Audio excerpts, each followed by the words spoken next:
I'm John Bozzella, President and CEO of the Alliance for Automotive Innovation, and welcome back. We're going to be joined today by two of the most authoritative voices on the energy and environmental goals of our industry. We'll be discussing how to speed innovation in safety and how to build robust supply chains. Today's conversations will build on what we heard yesterday about markets, politics, and products. The opportunities we face require the concerted and best efforts of several industries and sectors and governments at all levels, from city halls to the U.S. Capitol. How do we encourage more consumers and fleets to buy zero-emission electrified vehicles? How do we best deliver clean electricity or hydrogen to fuel and charge them? How soon can connected cars begin to save more lives and avoid injuries? And given the intense global competition to establish leadership in future mobility, how do we ensure that the American auto industry remains strong and a driver of innovation, employment, and growth? Thank you for joining us in transforming the way the world drives. I'm delighted to welcome our first guest today for a discussion about the role of government in the transition to a cleaner, safer, and smarter transportation future. Many of us have had the privilege of working with Secretary of Energy Jennifer Granholm in one of her previous positions. As a two-term governor of Michigan, the first woman to hold that position, she certainly understands our industry's importance to her state. She also understands its importance to our country, to our economy, to our position in the global community, to our hopes for continued prosperity and environmental and social progress. As Secretary of Energy, she is helping lead the Bide administration's goal of achieving net zero emissions by 2050. That's a goal we support, and it's an area in which she has deep knowledge and experience. She was instrumental in helping to navigate the energy crunch earlier this century, and she was an effective advocate and contributor in addressing the 2008 recession. She has always been a strong proponent of electric vehicles, and thanks to her leadership, 1/3 of all North American electric vehicle battery production now takes place in Michigan. While our industry continues to make great strides on innovative technologies, we still face challenges, including the ongoing effects of COVID-19 on supply chains and the return to work, in addition to the broad transformations that are underway. There is no better person to discuss what policymakers and industry leaders need to do together. With that, it is my pleasure to welcome United States Secretary of Energy, Jennifer Granholm. Secretary Granholm, thank you so much for joining us today. Welcome. Thank you. Glad to be with you. It's good to see you. I wanted to start with the Biden administration's goals on climate. As we speak, the Global Climate Conference, COP26, is taking place. So I wanted to give you an opportunity to talk through the broad goals, climate goals of the Biden administration, and what you hope to accomplish at COP26. Right. Well, clearly the biggest goals are net zero, of course, by 2050 and 100% clean electricity by 2035, and then cutting our CO2 emissions in half, 52 to 54% by 2030. So those are really big goals. And of course, our department has a big role in helping to achieve those goals. So, and I just want to say, I really appreciate the auto innovators and the leadership for, forging the role of transportation in those goals with us. Yeah, I want to come to transportation in a second. Obviously, that's of interest to all of us, and I do think we have shared goals in this space. But let's talk a little bit. The Department of Energy is so significant and big and broad in its mission. Maybe talk a little bit, before we get into auto specifically, about some of the initiatives at the department that are focused on reducing energy consumption and emissions. Yeah, first of all, we have been really focused on deployment. Now, this is a muscle that the Department of Energy hadn't exercised as much as we are right now. So, if we're going to get to this big goal of 100% clean electricity by 2035, we've got a few years to get there, right? But really, 100% is so big that we have got to accelerate deployment of technology that is off the shelf, right? That we know is already ready to go. So wind and solar. Honestly, technologies that we don't use as much, but that are also ready, that we have that we don't need technological advances for, like geothermal or hydrogen. Not hydrogen, excuse me, hydropower. Hydrogen is the future. And so we've got to deploy what we have right now, but also focus on the future. And the future would include things like hydrogen, and that means vehicles, but it also means hydrogen for energy storage and delivery. So blue hydrogen, green hydrogen, all of the different types of hydrogen that are zero carbon emissions, as well as reducing the cost of battery storage. That's we've launched several what are known as Earth shots, and those are big goals to reduce costs. So for example, in battery storage, we want to reduce the costs for utility scale storage, that's 10 hours plus, by 90% within the decade. Similarly, with hydrogen, we want to reduce the cost of clean hydrogen by 80% within the decade. So we are always looking to the future, but we are really trying to deploy for the present. Yeah, so I love this idea of deployment and investments in the future at the same time, and that's exactly how we think about it in the auto industry. And by the way, energy storage, obviously we depend on a clean, resilient electricity grid, so more storage, the ability to harness renewables is of course important. That cleans the EV fleet. So let's talk a little bit about EVs.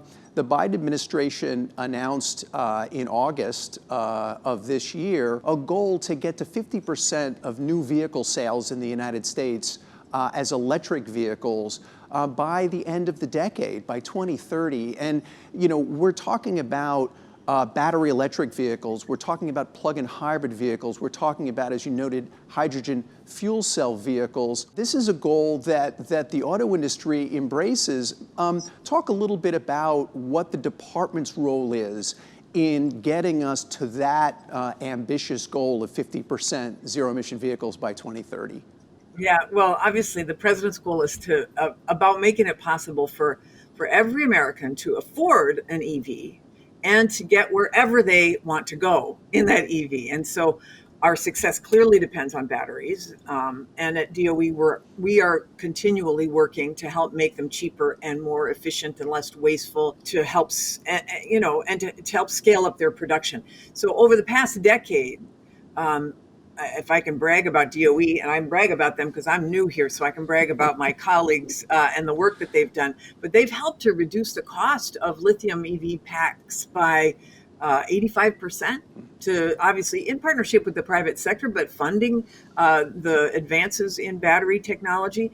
I think it's at $133 per kilowatt hour, but our goal is to lower that cost further to $60 per kilowatt hour or less. So we really are cost competitive with internal combustion engine vehicles. And, then it's not just plummeting battery costs that will help to save EV owners money.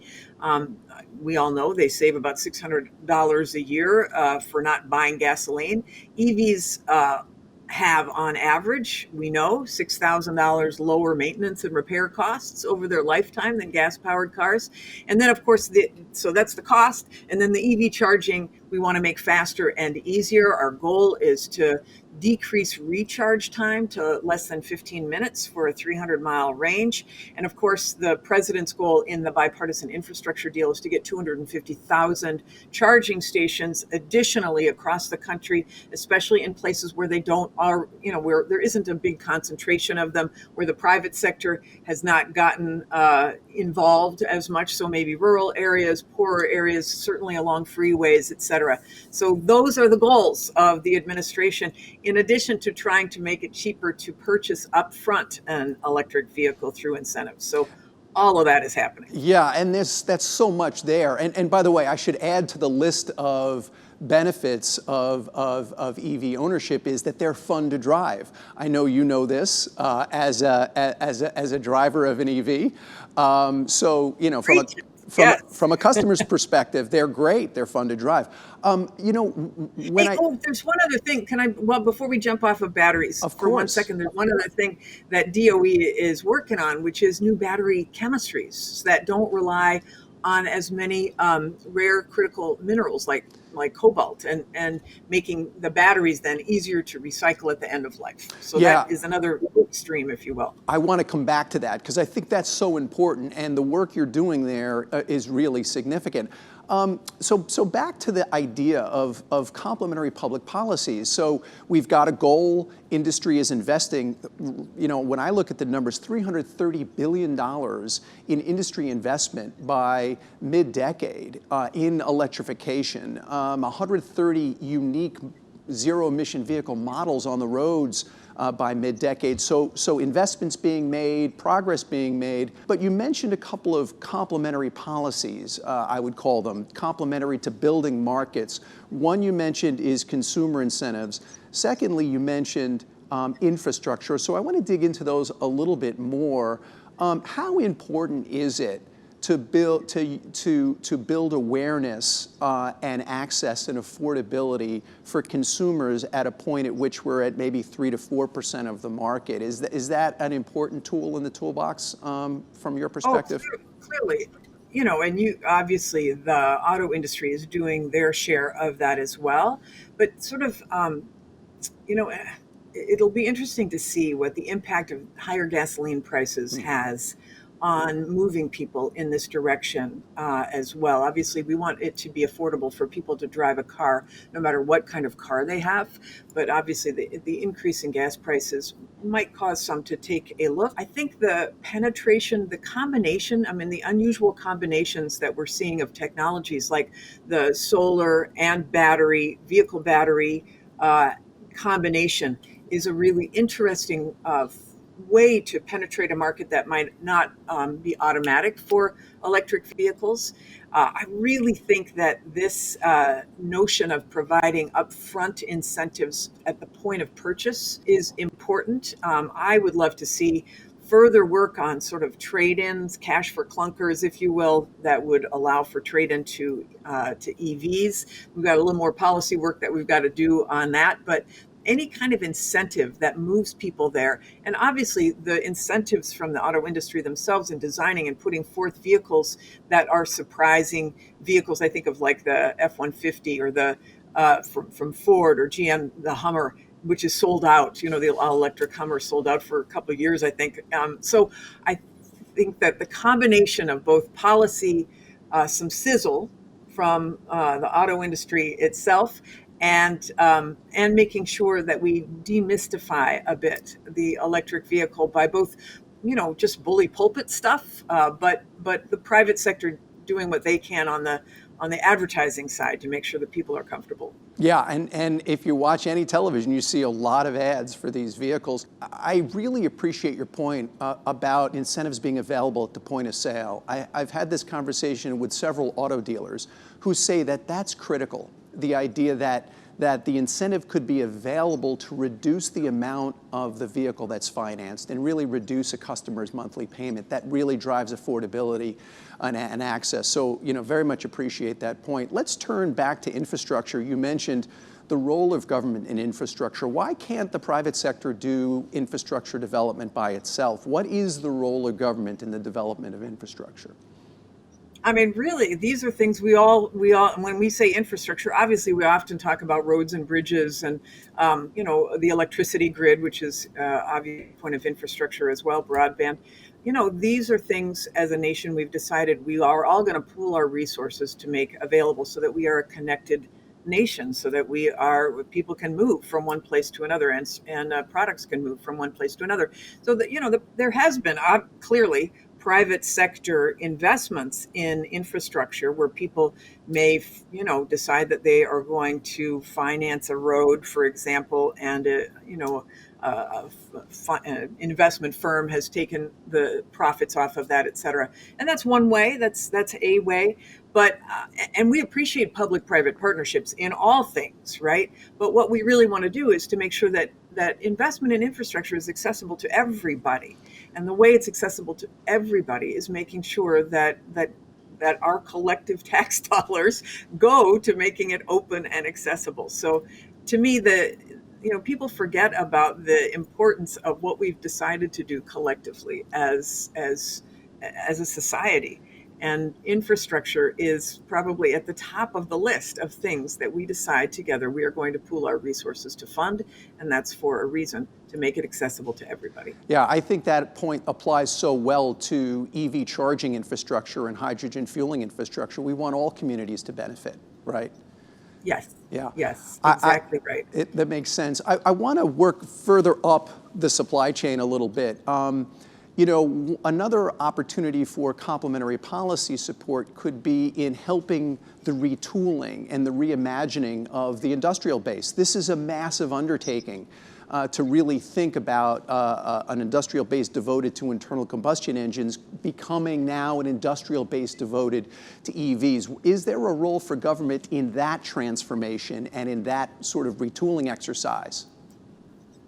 You're preaching so much to what has seared my soul as the former governor of Michigan, and this notion that in order to be a strong nation, you have to be able to make things. And the backbone of our manufacturing sector is the automobile.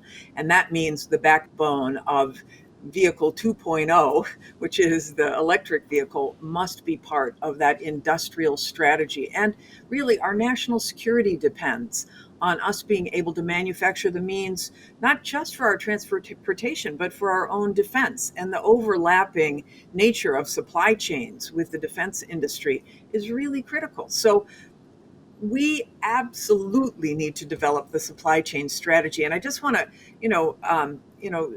when I was governor, when the auto industry was on the brink of collapse, jobs were shipped overseas as supply chains were shipped overseas to take advantage of low wages abroad. In addition to the fact that we were in a recession and the auto industry went bankrupt, many in the auto industry went bankrupt. I feel like as governor, I looked into the eyes of too many people, workers who lost their jobs through no fault of their own. And I'm never going to forget that. And I don't think that any governor, anybody who is a mayor of a town where a factory has left and remains vacant, that is a scar on the soul of that community. So, I was so thrilled when the administration made it a top priority to bolster the domestic supply chains and really create millions of jobs in EV manufacturing and other clean energy technologies as well. DOE is right at the center of that. The microchip shortage is an example, shows why we can't be reliant on international supply chains for technologies that are so vital to tackling climate change and to growing the economy. It's why the president has signed an executive order in February that directed federal agencies, including DOE, to identify the vulnerabilities in supply chains and to figure out steps to really bolster domestically those supply chains on critical technologies, including high capacity batteries and critical minerals and pharmaceuticals, semiconductors. So that effort led to a national blueprint, which was released in June, for securing our lithium battery supply chain by 2030. And so we worked with the Commerce Department, the State Department, Defense, other agencies to set goals on every step of the supply chain, from critical minerals to processing, to manufacturing, to recycling. These are steps that are going to be critical for scaling up battery and EV production here at home and for putting Americans to work building the cars of the future. So supply chains are critical. Yeah, I think that is really important. And so let's talk a little bit more about that. You talked about the manufacturing of batteries and battery components, and you also talked about securing the appropriate raw materials. I mean, again, you know something about this not only as Secretary of Energy, but also in your former position as Governor of Michigan. For example, the importance of mining and siting mining. And I wonder if you can talk a little bit about what are the challenges and opportunities for securing raw minerals here in the United States at home so that we can have some domestic control over the key components of our EV future? Yeah, this is really important. Mining has a lot of opposition to it among the environmental community because some companies have not done so sustainably, right? But here's the kicker, is that in America, we have got the means to sustainably extract critical minerals, and we've got abundant critical minerals beneath us.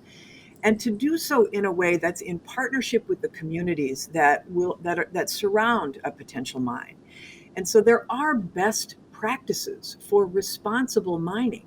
And if we do this right, then our critical minerals can be used by us, but also will be at the top of the list for export because other countries are looking to obtain responsibly mined minerals as well. So if we're going to all rely on the Democratic Republic of Congo, which has abuses in child labor practices for mining for cobalt, well, shame on us. Why aren't we finding the way to be able to do this responsibly? So, I'm very bullish on us being able to demonstrate how it can be done. I mean, DOE is already investing in R&D for domestic extraction of critical minerals from the Appalachians to the Rockies and beyond.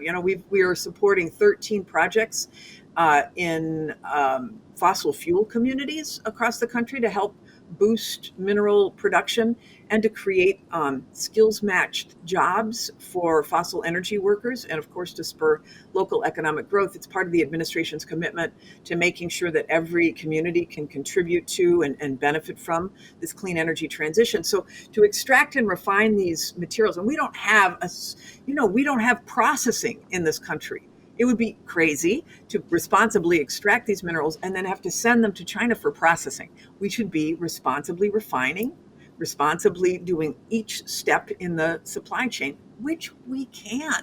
So,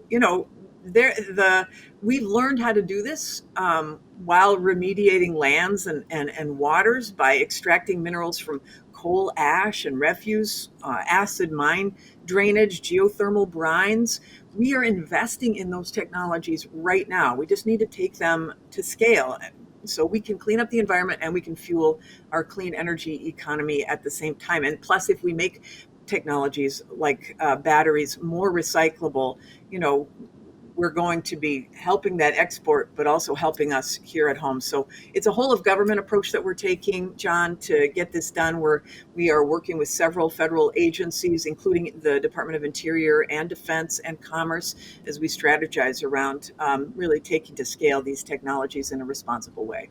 Really appreciate hearing that, because I do think we need to be thinking about the value chain and the supply chain broadly. As we finish up, I hear you talking not only about climate, but about jobs, and not only about jobs, but our economic security. So how important is the work you're doing, not only to reducing emissions and to achieving our climate goals, but to our national competitiveness? Oh, there is no doubt. There is no doubt. I mean, we could sit by, as we have in the past. Well, first of all, let's just be clear. There is a $23 trillion global market for the technologies that will reduce greenhouse gas emissions. Obviously, that includes vehicles and batteries, but it includes the full suite. $23 trillion global market by 2030. Okay, that's a huge opportunity for us to exercise our own competitiveness, right? We could sit by and allow our economic competitors to take advantage of that, or we could say, we are getting in the game. We're gonna invent these products here. We are gonna manufacture them here. We're gonna stamp them made in America. We're gonna deploy them here, and we're gonna be able to export them as well. And because we've done it in a way that reduces CO2 emissions, they're gonna be in demand across the planet. So the full spectrum of competitiveness. And I would say the research and development component of that is really important too. And the president has really wanted to invest in our national labs. The Department of Energy has 17 national labs that are working on these next generation solutions. So the earth shots that I described at the beginning of our conversation, the hydrogen earth shot, the earth shot related to making sure we reduce CO2 emissions. We've announced some other ideas, including a carbon removal earth shot so that we can remove CO2 from the atmosphere. So we are looking at all these advanced technologies, which, by the way, other countries, my counterparts in other countries, the energy ministers of other nations, are all looking to as well. If we can crack the code on green hydrogen, on reducing the cost of electrolyzers, for example, if we can crack the code on really bringing down the cost of batteries, These are competitive advantages for the United States and will only increase our global competitiveness and, of course, bring jobs to the U.S. Well, Secretary Granholm, it's been a pleasure being with you today. Thank you so much for being here with us. Thank you so much, John. Great to see you. And you as well. As the Secretary discussed, the government has called for manufacturers to achieve net zero emissions by 2050. Toyota is up for the challenge. Dr. Gil Pratt guides research strategy for the Toyota Motor Corporation and serves as the CEO of Toyota Research Institute, where he directs research to advance robotics, energy and materials, machine learning, and human-centered artificial intelligence. Dr. Pratt has looked at how we might achieve carbon neutrality by 2050 with a range of electrified solutions and technological advancements, including hybrids, battery electric vehicles, and hydrogen fuel cells. Welcome, Dr. Pratt. Hello, everyone. I'm Gil Pratt, Chief Scientist of Toyota Motor Corporation and CEO of the Toyota Research Institute. We are at an inflection point in history, with large transformations occurring simultaneously in connectivity, autonomy, sharing, and electrification. Times like these come with tremendous opportunities, but also with significant risks. The future is so exciting, but it's also uncertain. My personal journey with Toyota started 6 years ago when I was asked to create and lead the Toyota Research Institute. I came from DARPA, the Defense Advanced Research Projects Agency, that was created in response to the launch of Sputnik. I worked on robotics and neuromorphic computing, making machines that could help in disasters and making computers that worked like the brain. DARPA taught me several lessons, the first of which was that technological predictions are usually not reliable, and we must expect to be surprised. For example, how many of us who lived through the energy crises of the 1970s would have predicted that in 50 years, the US would largely be energy independent? And how many of us would have predicted 20 years ago that all of us would be carrying GPS navigation systems with high-resolution maps and real-time traffic information in our pockets, and that those same devices would not only connect us to the world in dozens of other ways, but work inside of our cars? It's easy to forget that the first iPhone came out only 15 years ago. And how many of us would have predicted the need to reduce net carbon emissions to zero in only a few decades? The only constant is surprise. The second most important lesson I learned at DARPA was that innovation requires exploration. And if you want large rewards, you have to try many approaches and take large risks. Trying to predict the future to make exploration more efficient does not work. There is no shortcut. When diverse and changing circumstances face us, the best approach, in fact, the only approach that works, is to stop trying to predict the future and instead work to try and create it, knowing full well that you will often fail. A tree must put out many seeds for a few to find the right place to grow. Let me give you one example. When I started TRI, my first mandate was to work on automated driving. Everyone in the industry, except for us, was saying that self-driving vehicles were right around the corner, and that self-driving was the only way to drastically reduce traffic crashes. The innovation race was on, and everyone was betting on who was going to win. Why didn't we join the chorus? Because when we looked at the problem scientifically, we realized that there were some critically difficult unsolved problems in self-driving, and a more diverse approach could save lives sooner.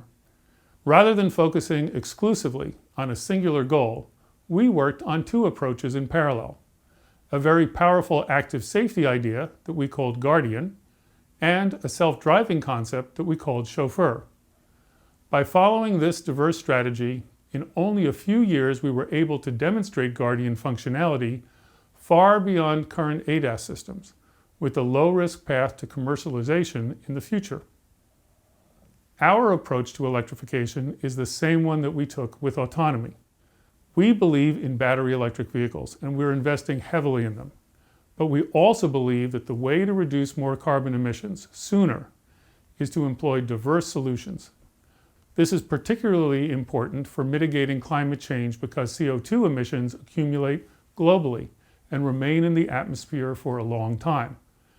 As with crashes, we need to reduce CO2 as much as possible, as soon as possible. The Biden administration agrees with us. Their ambitious goal to make half of all new vehicles sold in 2030 electric includes battery electric vehicles, plug-in hybrid electric vehicles, and fuel cell electric vehicles. Some BEV-only enthusiasts are cynical about this and say that the inclusion of several types of electrified vehicles was a compromise due to sunk capital costs or concerns about labor development. Certainly, some of those motivations are at work. But the greatest reason both the Biden administration and Toyota believe that we should diversify our portfolio of solutions to climate change is that a diverse approach is more likely to work. For this reason, in response to the administration's announcement, TMNA President Ted Ogawa said, "You can count on Toyota to do our part." And he backed up his words with commitments. By 2025, only 4 years from now, Toyota globally will introduce 70 electrified models, including 15 full battery electric vehicle models. Now, there's another reason why both the Biden administration and Toyota believe in a diversified approach to electrification, and it's a human reason. We want to give all people around the world, from all walks of life, the best tools to solve the global problem of climate change. Different people have different circumstances and different needs. Some live in areas with electrical grids powered by renewables. Others live in areas that will be powered by fossil fuels for some time. Some have convenient charging stations at home, and others live in cities where that is more difficult. Some are wealthy, most are not. As a result, what is best for the average person, or for any particular person, is not best for every person. We need to supply the world with a diversity of tools. This is the second reason that Toyota believes the best strategy today for reducing greenhouse gases is to offer a diverse portfolio of hybrid vehicles, plug-in hybrid vehicles, battery electric vehicles, and fuel cell vehicles. That way, everyone, regardless of circumstance, can contribute. Now let me provide a third reason to believe in a diverse approach, and this is an economic reason. The manufacture of products that reduce carbon emissions often emits some carbon as well. This is generally true for solar cells and batteries, for example. A way to measure this phenomenon is to think of it like an investment, a carbon investment, where we emit some carbon today in order to save more carbon from being emitted in the future. The term for this is CROI, carbon return on investment. And here's where it gets interesting. For batteries, as a whole, to reduce the most net carbon, we should try and maximize the CROI of every battery cell produced. If we produce a battery cell and never use it, its CROI will be zero, and it will end up making climate change worse. On the other hand, if we fully use the battery cell to reduce carbon, its CROI will be strongly positive, helping mitigate climate change. Using real-world driving data and average US electrical grid carbon intensity, Toyota researchers created a tool that we've open-sourced at carghg.org.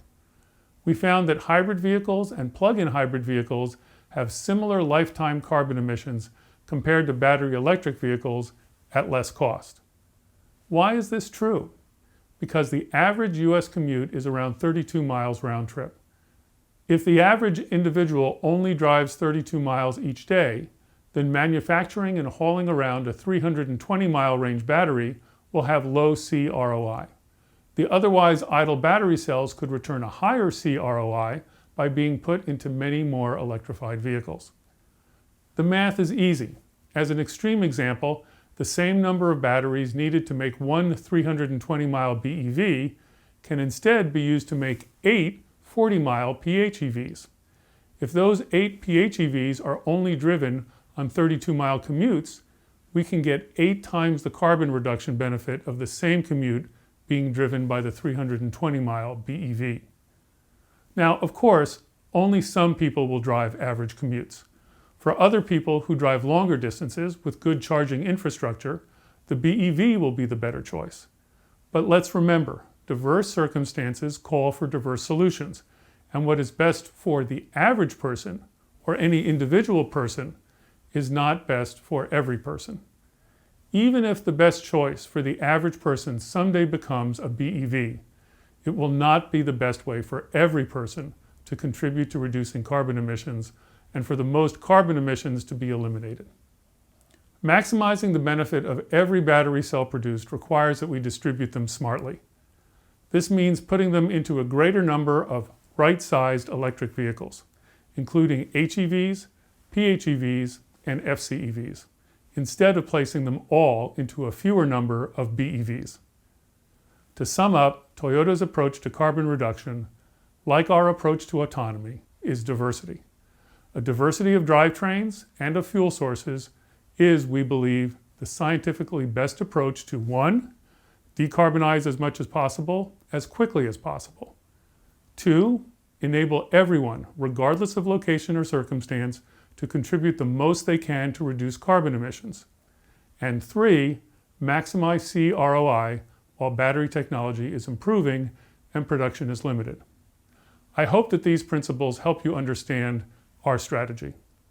Let me close by talking a little bit about our diverse research efforts. To drive future breakthroughs that can increase energy efficiency and range, we're making major investments in battery development and other areas. In September, we announced plans to invest more than $13.5 billion by 2030 to develop batteries and our battery supply system. And in mid-October, we announced the first $3.4 billion of that will go into U.S. facilities.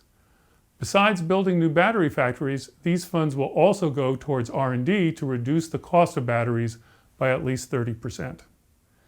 I'm fortunate to oversee some of this work firsthand. A core part of Toyota Research Institute's mission is to accelerate the development of AI tools to discover new materials for making better batteries and fuel cells. But it's not only about battery and fuel cell R&D. Climate change is so complex that we must also think about how we charge our vehicles, how we store energy, and how we will eventually handle hard-to-decarbonize sectors like aviation. To address these issues, in June, Toyota established a new climate fund. Managed by Toyota Ventures, this $150 million fund is focusing on finding and funding early-stage startups that are developing innovative solutions for mitigating climate change. These include renewable energy, hydrogen, and carbon capture. We are also working with an increasing number of partners in these areas. In conclusion, I'd like to reiterate that the stakes of the climate crisis are too large to get wrong by focusing on too few possibilities. Toyota sells around 10 million vehicles each year. By 2030, we expect 8 million of those to be electrified, including 2 million zero-emissions vehicles. We are putting our full resources towards discovering the most impactful carbon-neutral solutions for the future while helping our diverse customers decarbonize as much as possible today. We cannot predict the future and which technologies will turn out to be the best, but we can commit our resources without fear to the exploration necessary to find out. Thank you. Thank you, Dr. Pratt. As we all know, the vehicles coming off of assembly lines today are the safest that have ever been built. But last year, more than 100 Americans died every day on our roads, and the trend lines seem to be going in the wrong direction.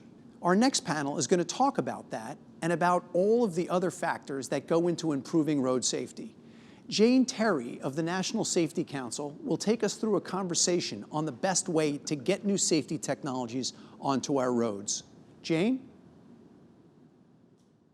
Thank you, John, for that introduction. I'm Jane Terry with the National Safety Council, and I'm pleased to be with you today to lead a great discussion, Safety Never Satisfied. We've got a great panel for this discussion today. This conversation is definitely needed as we've been seeing increasing fatalities on our roadways, even with fewer vehicle miles traveled.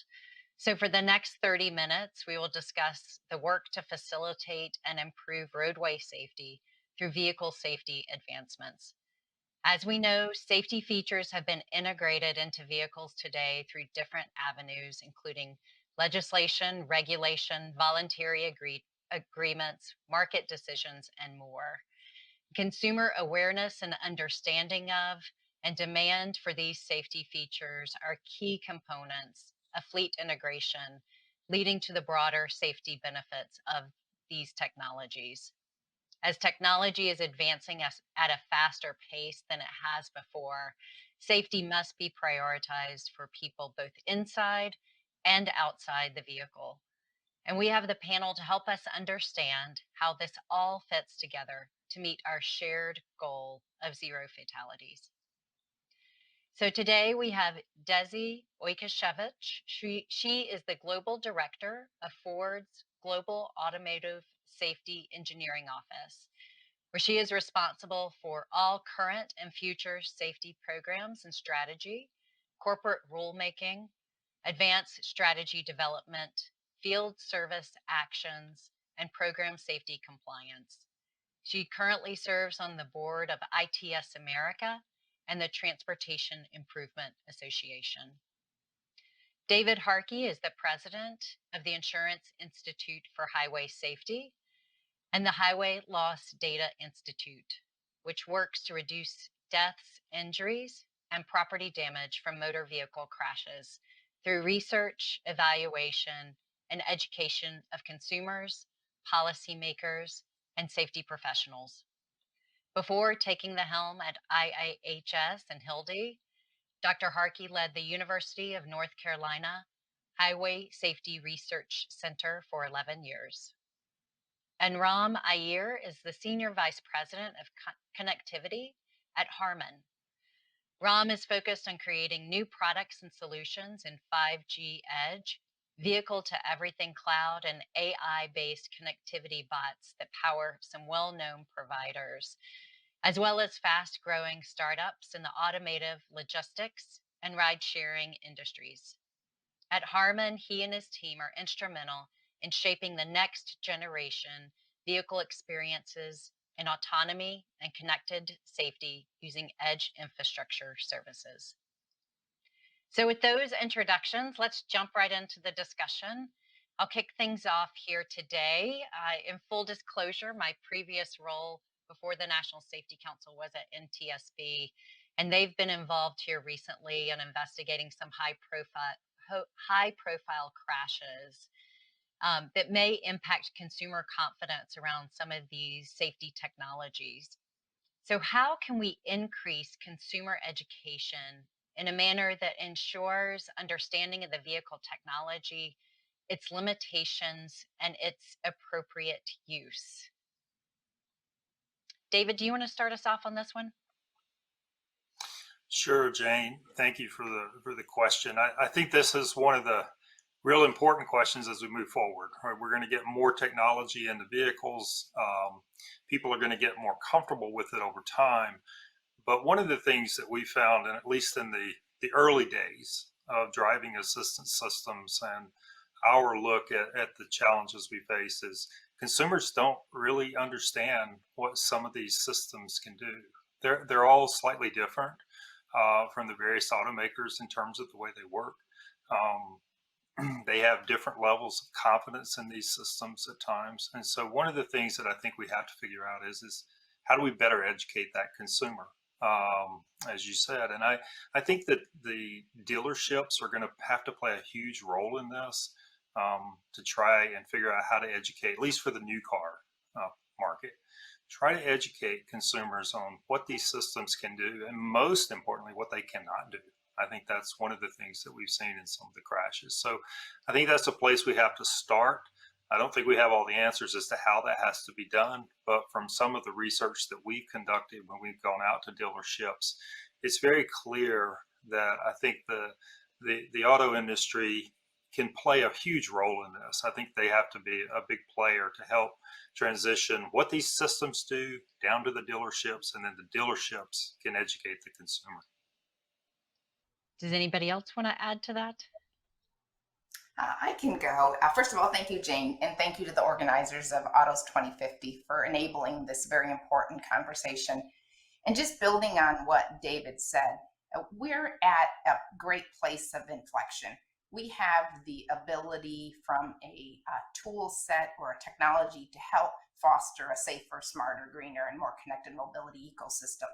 And the journey is upon us. But a key piece of this is not only consumer knowledge of the technology and acceptance, but it's also how they manage the subsystem and how they understand the role that they play.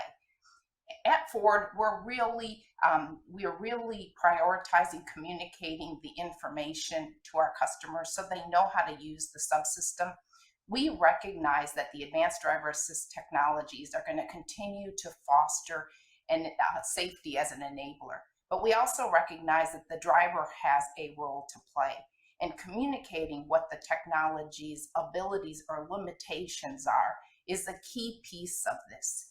As an industry, we need to reflect on how we're sharing the technologies and, frankly, simple things like nomenclature. It's very important that as we create taglines, to me, if you reflect on taglines, we can all connect with Nike, just do it. This is not a tagline when we're trying to introduce a technology. If we go forth and use terms like automated, we need to recognize that the average consumer will think the system is automated. And in order to build on that trust, we need to be crisp with how the technology is defined, but continue to reinforce the role that the driver plays. And I think that this is going to be a key piece of it. Obviously, as an industry, making the technologies intuitive and easy to operate is something that at Ford we pride ourselves upon. We spend a lot of times and hundreds of miles on the road collecting data from average consumers of various demographics that says, do they understand the technology? Did they use it correctly? Or do they turn it off because it becomes a nuisance? And all of those things, Jane, we feel are going to play into how these technologies are used and deployed across. Ram, do you want to add anything to that? Sure. Thanks, Jane. So one of the areas that interests me is to also identify, or rather devise solutions in a way where some of these things can address the diversity that exists today in the market.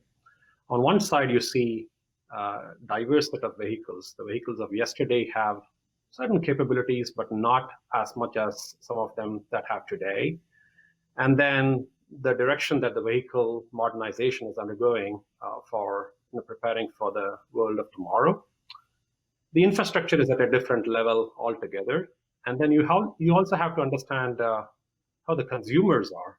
They're also diverse. There are the young population that is getting into the cars for the first time, early adopters to some extent, and then there are the old age drivers as well. So how are we going to really devise these solutions in a way where some of these things are inclusive in nature, where we can really bring this the benefits of safety and the safety notifications to the largest set of vehicles, its users, and also by using some of the current state of affairs with respect to what the infrastructure can support today and so on.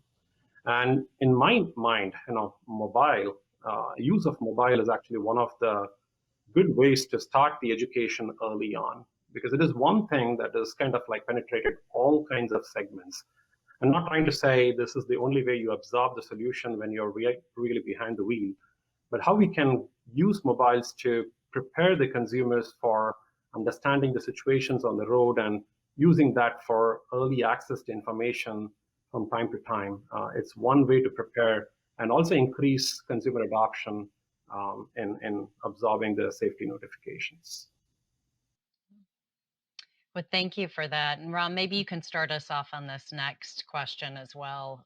And it is, what are the most viable tools that can be used to assist in stimulating the identification, investment, and deployment of advanced safety technology and performance?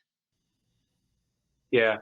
In fact, when you look at it, we have a lot of data with respect to vehicles of yesterday. We have some data through a lot of POCs and trials that have been done to test out the vehicles of tomorrow. But really, when you try to put all these kinds of vehicles together, we, in some fashion, lack quality data. Yeah.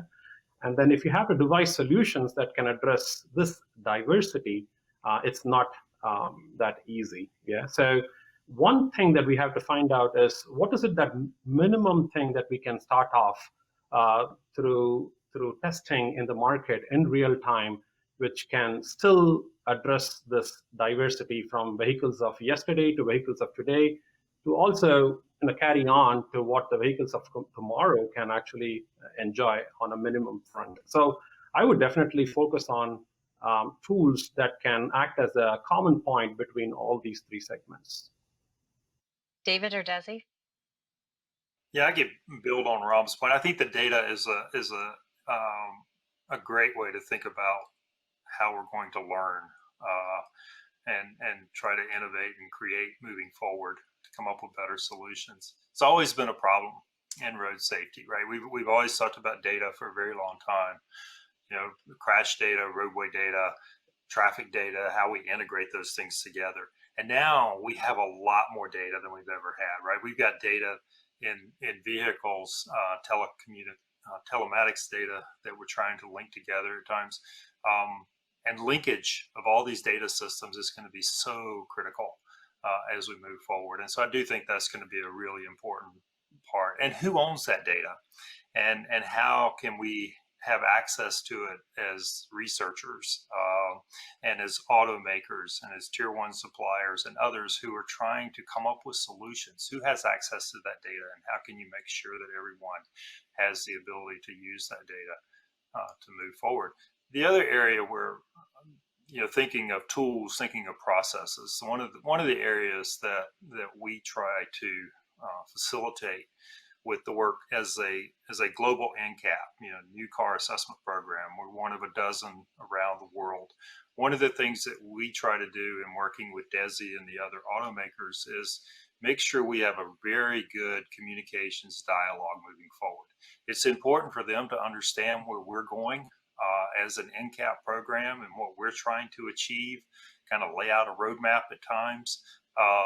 And it's also really important for us to hear from them about where they're going and, you know, what some of the limitations are at times when it comes to technology. So having that open dialogue, that communications channel is really critical for moving things forward in the future. Maybe I'll go now. Just a couple of thoughts building on both what Ram and David said.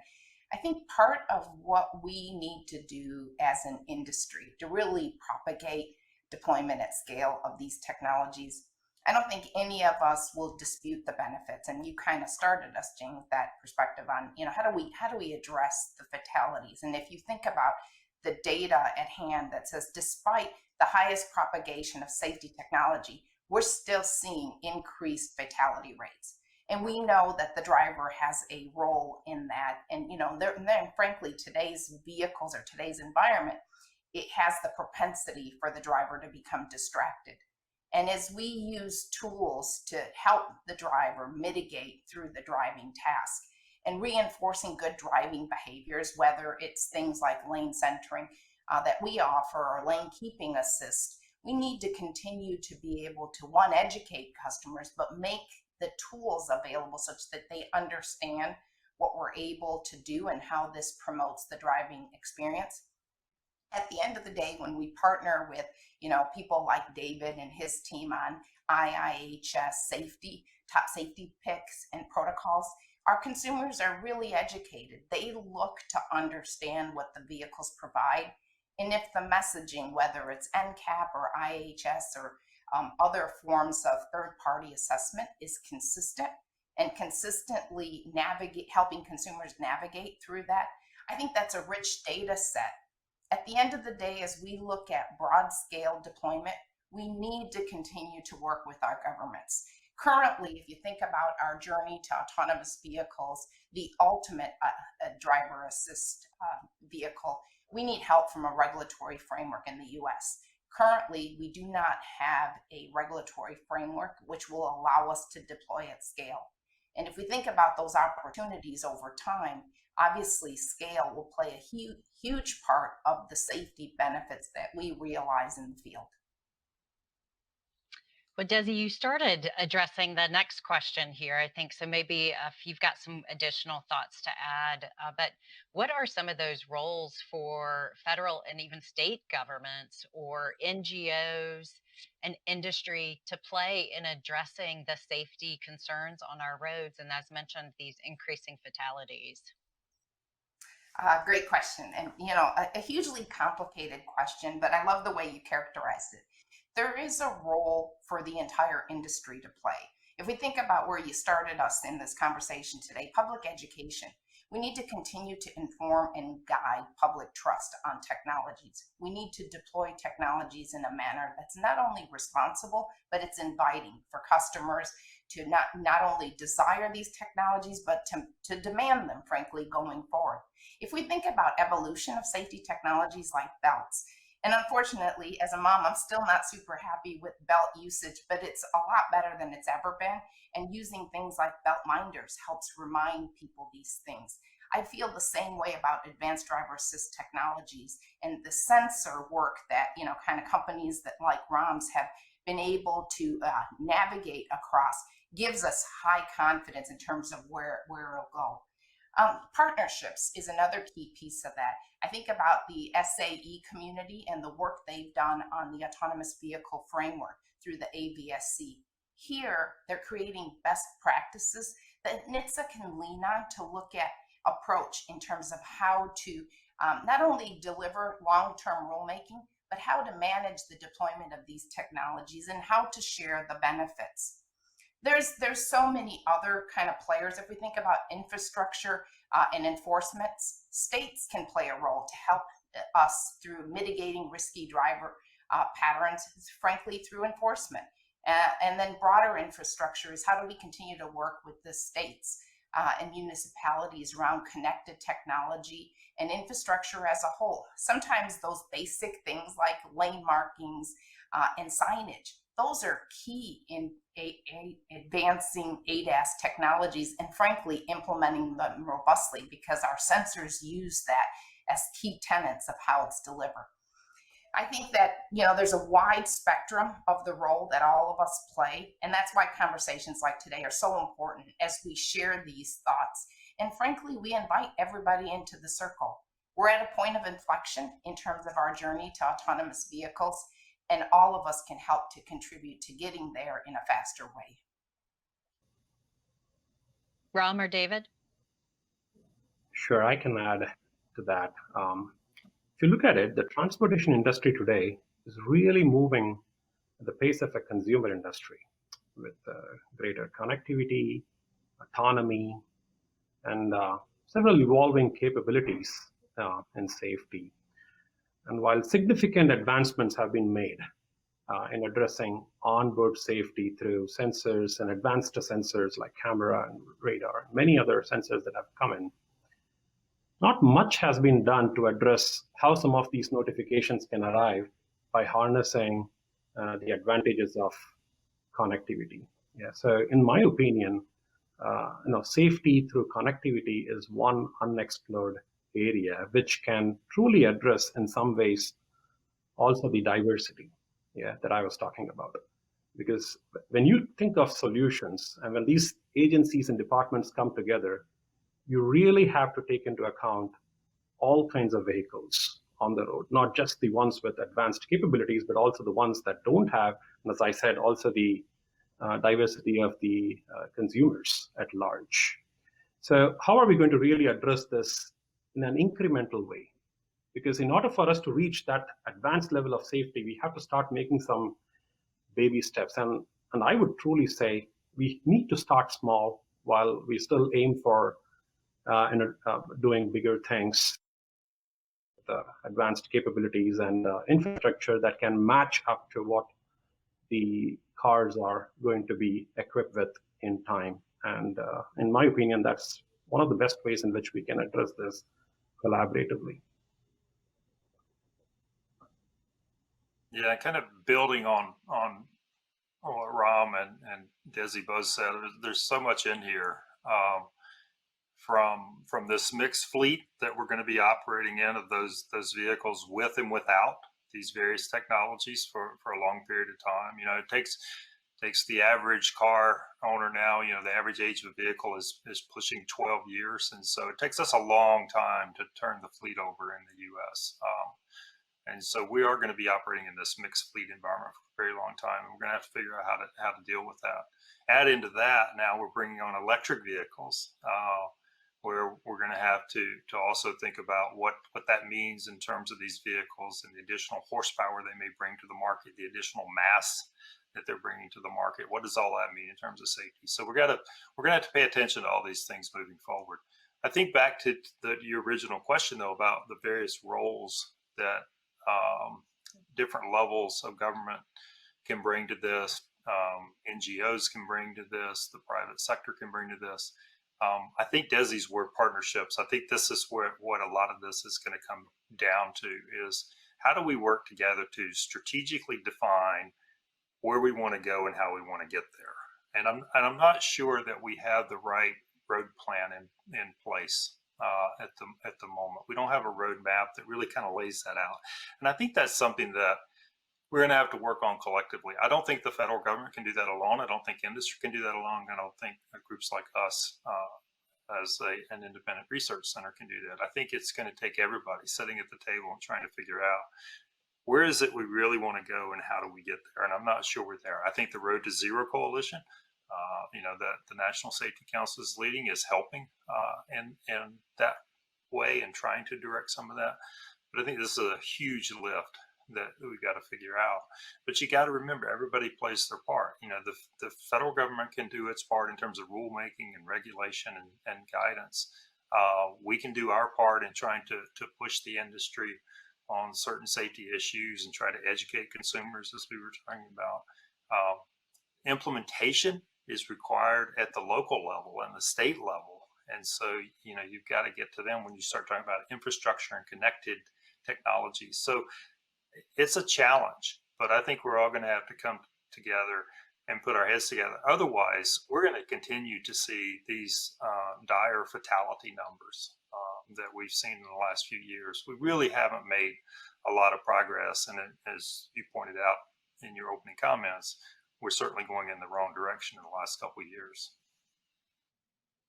Well, David, I appreciate the shout out for the Road to Zero Coalition. I think you captured it exactly right, that it really is calling out on everybody who's involved in this whole system to step up and be accountable to try to reduce these numbers and the fatalities.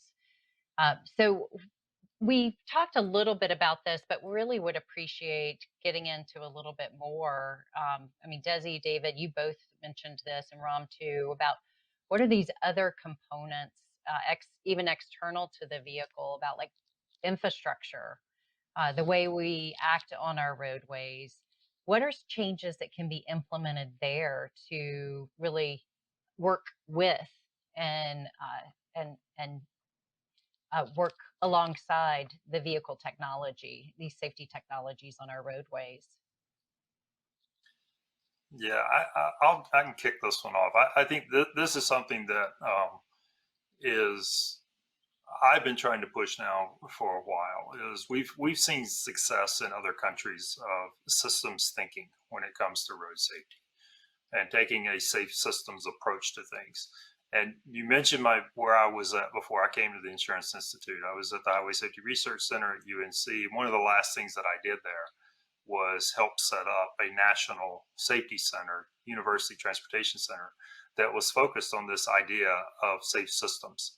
And that's made a lot of progress in the last 5-6 years. It's now well known. It's something that is being pushed in a lot of different circles.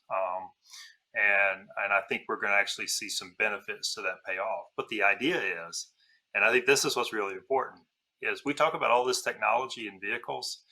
Technology in vehicles alone are not going to solve this problem.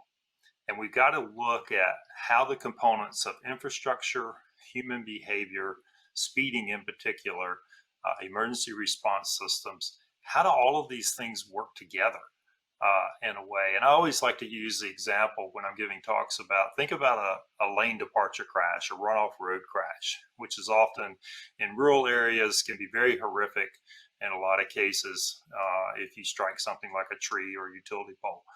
we from the infrastructure side, we've always had the ability to put in like rumble strips, all right, to alert the driver when you run off the road, or put in a paved shoulder to add recovery area, or put in a guardrail if you go too far to keep you from striking an object. We now have in the vehicle, we have lane departure warning systems, and we have lane keeping systems, right? And add to that on the behavior side, we can add do not disturb apps into our phones to prevent drivers from being on their personal devices, mobile devices when they're traveling. So you think about these are all things that you put together and start to think about as a system. They build safety redundancies to prevent these kinds of horrific crashes. And we need to do that across the board. That's the way we need to think about how we're going to address this problem. Desi, it looked like you had some thoughts there to add.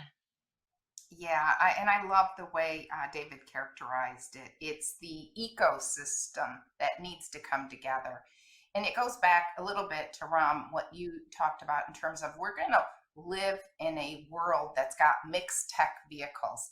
And we need the entire ecosystem to be able to help manage the safety performance. If we think about all those things that David just walked through, some of the most risky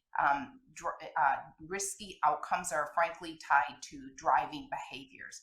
And if we think about advanced driver assist technologies will help us mitigate, but then for those vehicles that are in the fleet that are not equipped with those, working with infrastructure to help create those non-technical reminders, deliver the same intent in a mechanical way. And we're going to have to realize our system is going to have both of those, advanced technology and traditional technologies. But working with local and state governments, we need to continue to also increase awareness, educational campaign, and also enforcement campaigns. We have basic technologies in all of our vehicles. David mentioned speeding. We have devices. If you think about technologies that we have at Ford, MyKey, for example, you can speed limit a vehicle, and this is particularly helpful with young drivers or less experienced. It provides them a nudge that says, I'm going to limit it at this. Again, these are tools to help mitigate, but ultimately, when we can integrate connectivity back to how does your vehicle perform. I love the simple example of, do not disturb. In almost every phone has the capacity to do that. Not a lot of people do that. And if you think about from an enforcement, particularly in the US, we aren't as keen to do that. Here it feels like enforcement is further behind. I had the opportunity to live abroad, lived in Germany for 3 years. And I'll tell you, traveling around Europe, enforcement around, poor driving behaviors, it is just a lot more attenuated than it is here. It's not right or wrong. It's how do you use all of those tools to continue to promote goodness. From an industry perspective, we're so excited as we move to full autonomy. The capabilities are wonderful, working with the governments and frankly, helping NHTSA navigate. This is a complicated rulemaking space. Eventually, we're going to have to get there so that we can deploy at scale. But in the meantime, through these partnerships, I'm confident that, I'm confident and hopeful in the next couple of years when we meet again, we're going to talk about declining fatalities. I hope you're right, Desi. And you mentioned just the differences in between the US and Europe. And I remember several years ago renting a car in Europe, and I could set my highest speed I wanted to travel, and the car would not go over that speed. And it really helped keep control of how fast I was driving on the roads there, because they do a lot better job of enforcing the speed limits there. And for sure, speeding is an epidemic in this country, and it results in about 33% of the fatalities on the roads are due to speeding. Ram, did you want to add to that discussion as well? Yeah, but there's no doubt that developing infrastructure through a very strategic planning is the need of the hour. But at the same time, one has to understand that the automotive industry is matching the consumer industry pace. Yeah. So what is it that we can do minimally to match that pace, I would say? One area that comes to my mind, which happened, and a bit more reactively, is tolling, right? Before the 2020, you would say, tolls were, I would say, 65-35, where 65% were manned, 35% unmanned or automated, right? And post-pandemic, you see pretty much like the largest ways of managing tolling is unmanned in nature. So that was a bit reactive, right? I mean, and it was of course done to ensure that we were able to address things in the best possible manner during the pandemic. But when such things are possible, what is it that we can do incrementally to drive such changes? So tolling is like one big example that comes to my mind in increasing efficiency on the road, which is a big part of the catastrophe that happens on the road. How about we add more lanes on demand, right? So today, the biggest challenge is once the toll lanes are paved and created, you're not able to add more complexity or to ease out the efficiency on the road. So is there a way we can add more lanes on demand depending on the pattern, the traffic pattern, and so on? And the other areas, of course, adverse weather conditions. It's high time that we introduce the benefits of connectivity to notify the driver and the user, and potentially even drive some form of traction control. Maybe in advanced vehicles, we can do that with automated traction controls. In cars that are semi-equipped with such capabilities, we can still bring about such actions and behaviors. But in cars that are not equipped with such extensive capabilities, at least we can encourage and move the users to start driving such changes to obey and to kind of like also ensure that we respect the safety of others on the road. And maybe that change starts with traction control on toll lanes to begin with. Yeah, so these are some of the things that we can do even today, and it need not wait on rapid infrastructure development, but something that we can start small and grow this incrementally. Well, thank you all for being part of the discussion today. I've really learned a lot here, and for sure, I'm going to be one of those outliers on the road as I have a 1983 vehicle in my driveway here, skewing things. But I will certainly make sure to be safe in all the ways I can be in that vehicle and others, and I hope you will too. Thank you for joining us today, and stay safe.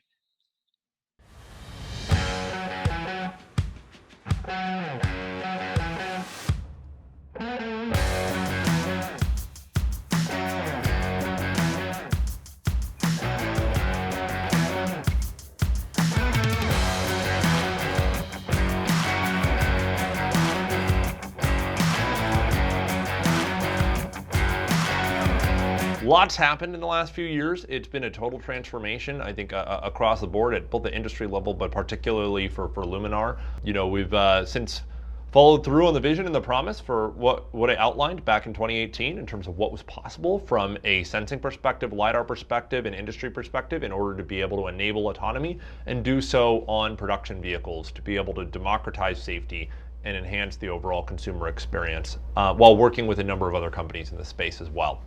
So with that, I think we get it kicked off. Just give a little bit of background on Luminar for those that don't know.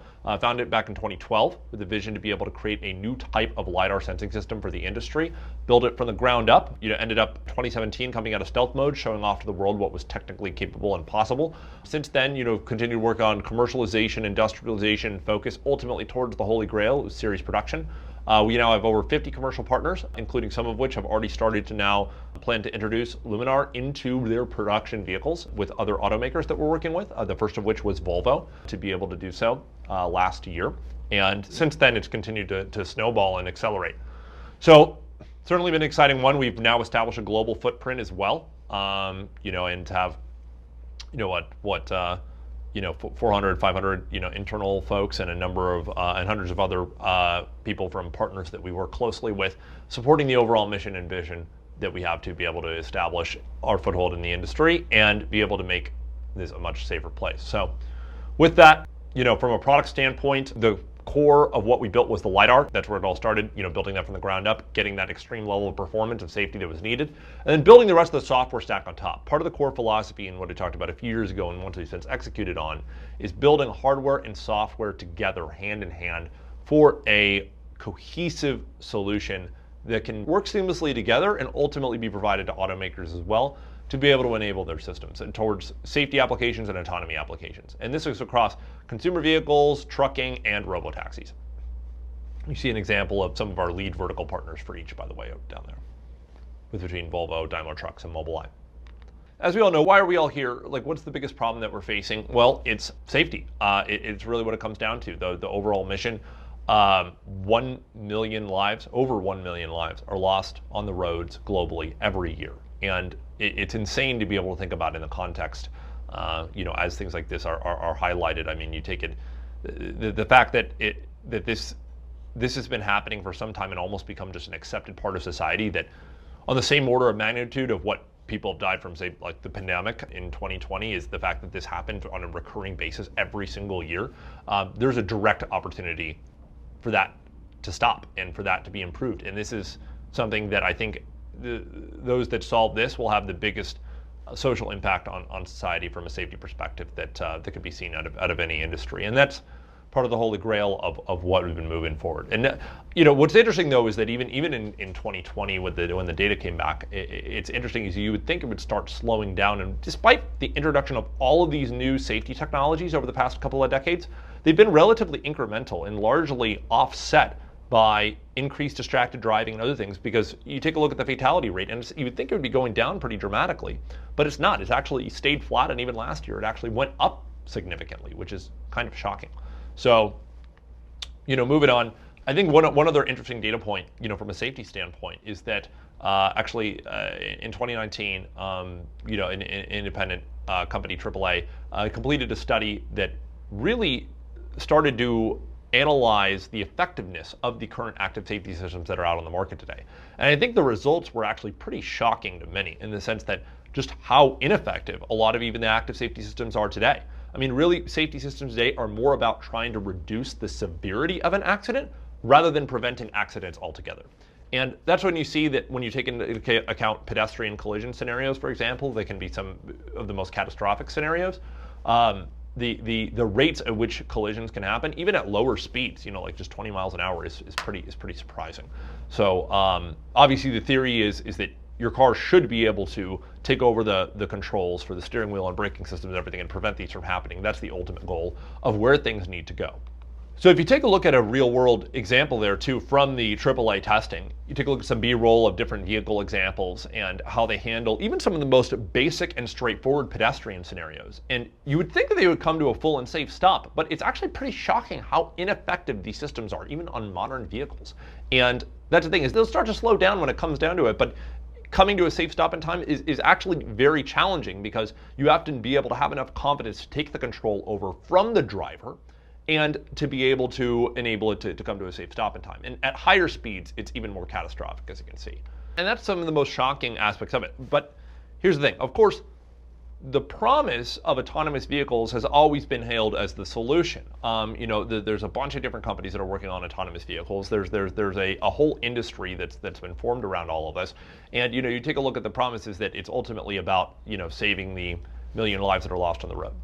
But just as much as we work with a lot of these types of companies and are heavily invested in it. Also very much, as much as anything, an industry skeptic as well. And I think it's really important to recognize the ultimate goals of what people are trying to solve for and where we're actually going with this. And the reality is that, when you take a look at all the different types of companies that are working to ultimately be able to do this, the solution that they're talking about is replacing the driver. Basically saying, okay, driver equals bad, let's remove them out of the loop.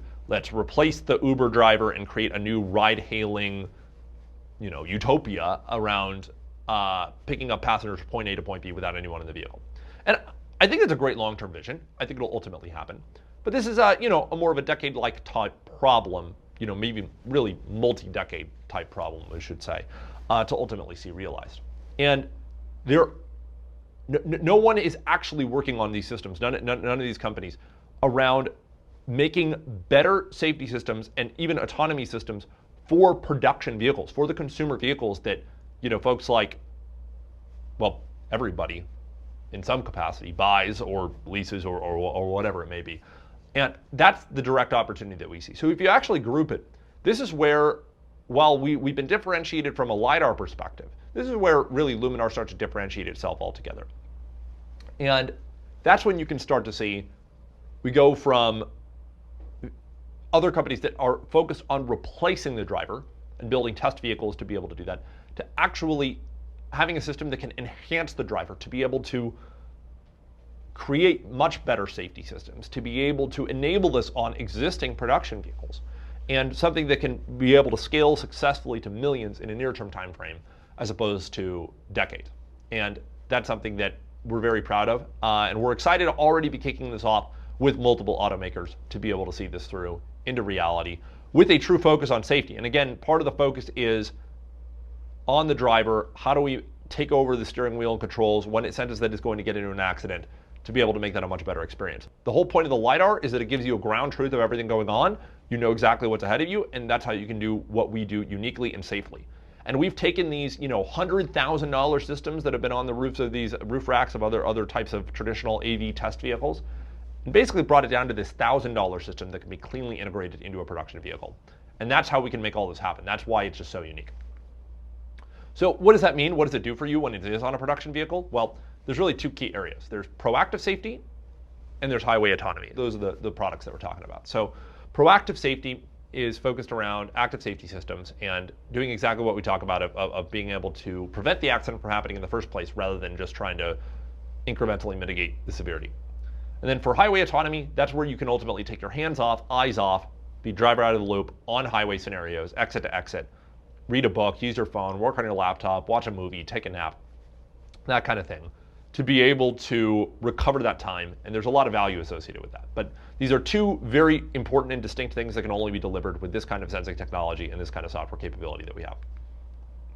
This is why it's important to have a step function change in vehicle safety. There's a lot of different scenarios that can happen, and these are some types of examples in terms of what proactive safety can do with us. I won't spend too much time on this, but it is worth noting that despite it being a minority of the amount of time driven, the majority of accidents do ultimately happen at night as well, which is something that we can see very clearly in. It's the same picture that it looks like, whether it's pitch black or whether it's bright sunlight outside, or even certain types of inclement weather. So, that's part of the value of what we deliver from a LiDAR standpoint. So just to be able to illustrate that, you take a look at a traditional automotive camera, very dark. You take a look at legacy LiDAR, very low resolution. You take a look at Luminar LiDAR, this is where you see for the first time an almost camera-like image, but with the depth sensing ability of what we can do. Again, just playing that over again, you can really start to appreciate just what goes into this. So something that we're very proud of, but what does this mean? What does it do? Okay, that's cool. How does this make my car safer? And that's where you come to these other types of scenarios. This is where you can see a real world example of what happens for like even a pedestrian braking scenario. This is a static scenario that we have. You can take a look at a comparison of a modern EV, versus what a Luminar equipped vehicle will do in these kinds of scenarios. And it's amazing to see just how, again, ineffective these current systems are, but at the same time, how effective you can make it when you have enough confidence in these kinds of detections.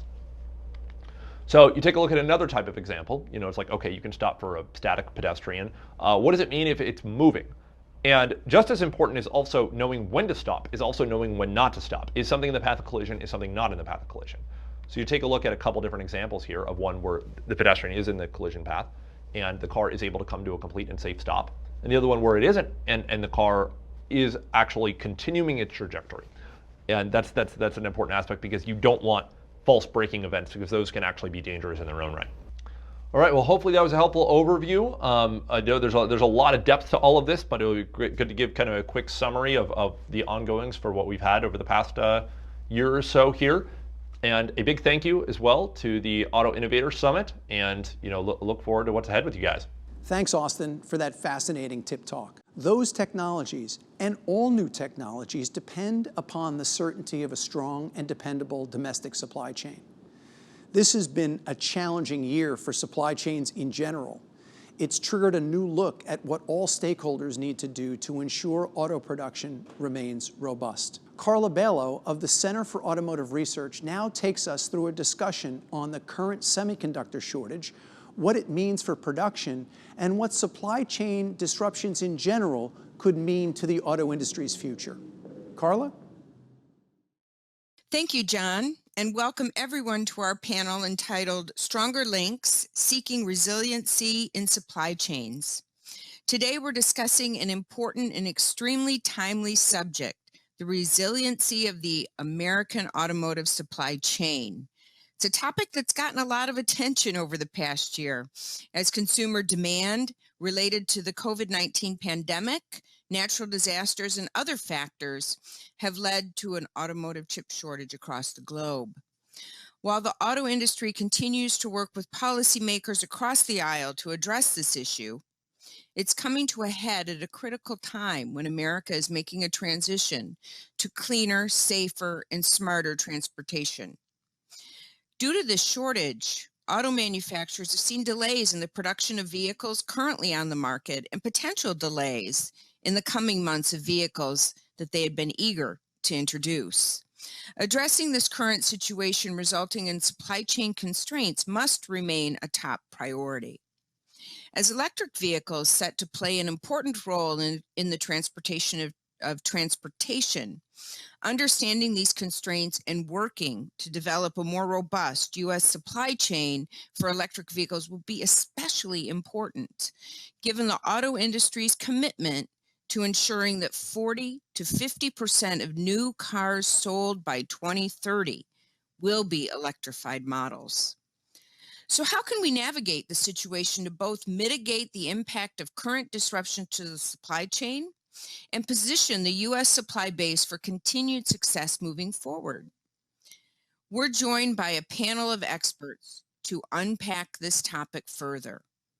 First, Ellen Hughes Cromwick is a senior resident fellow for the Climate and Energy Program at the think tank Third Way.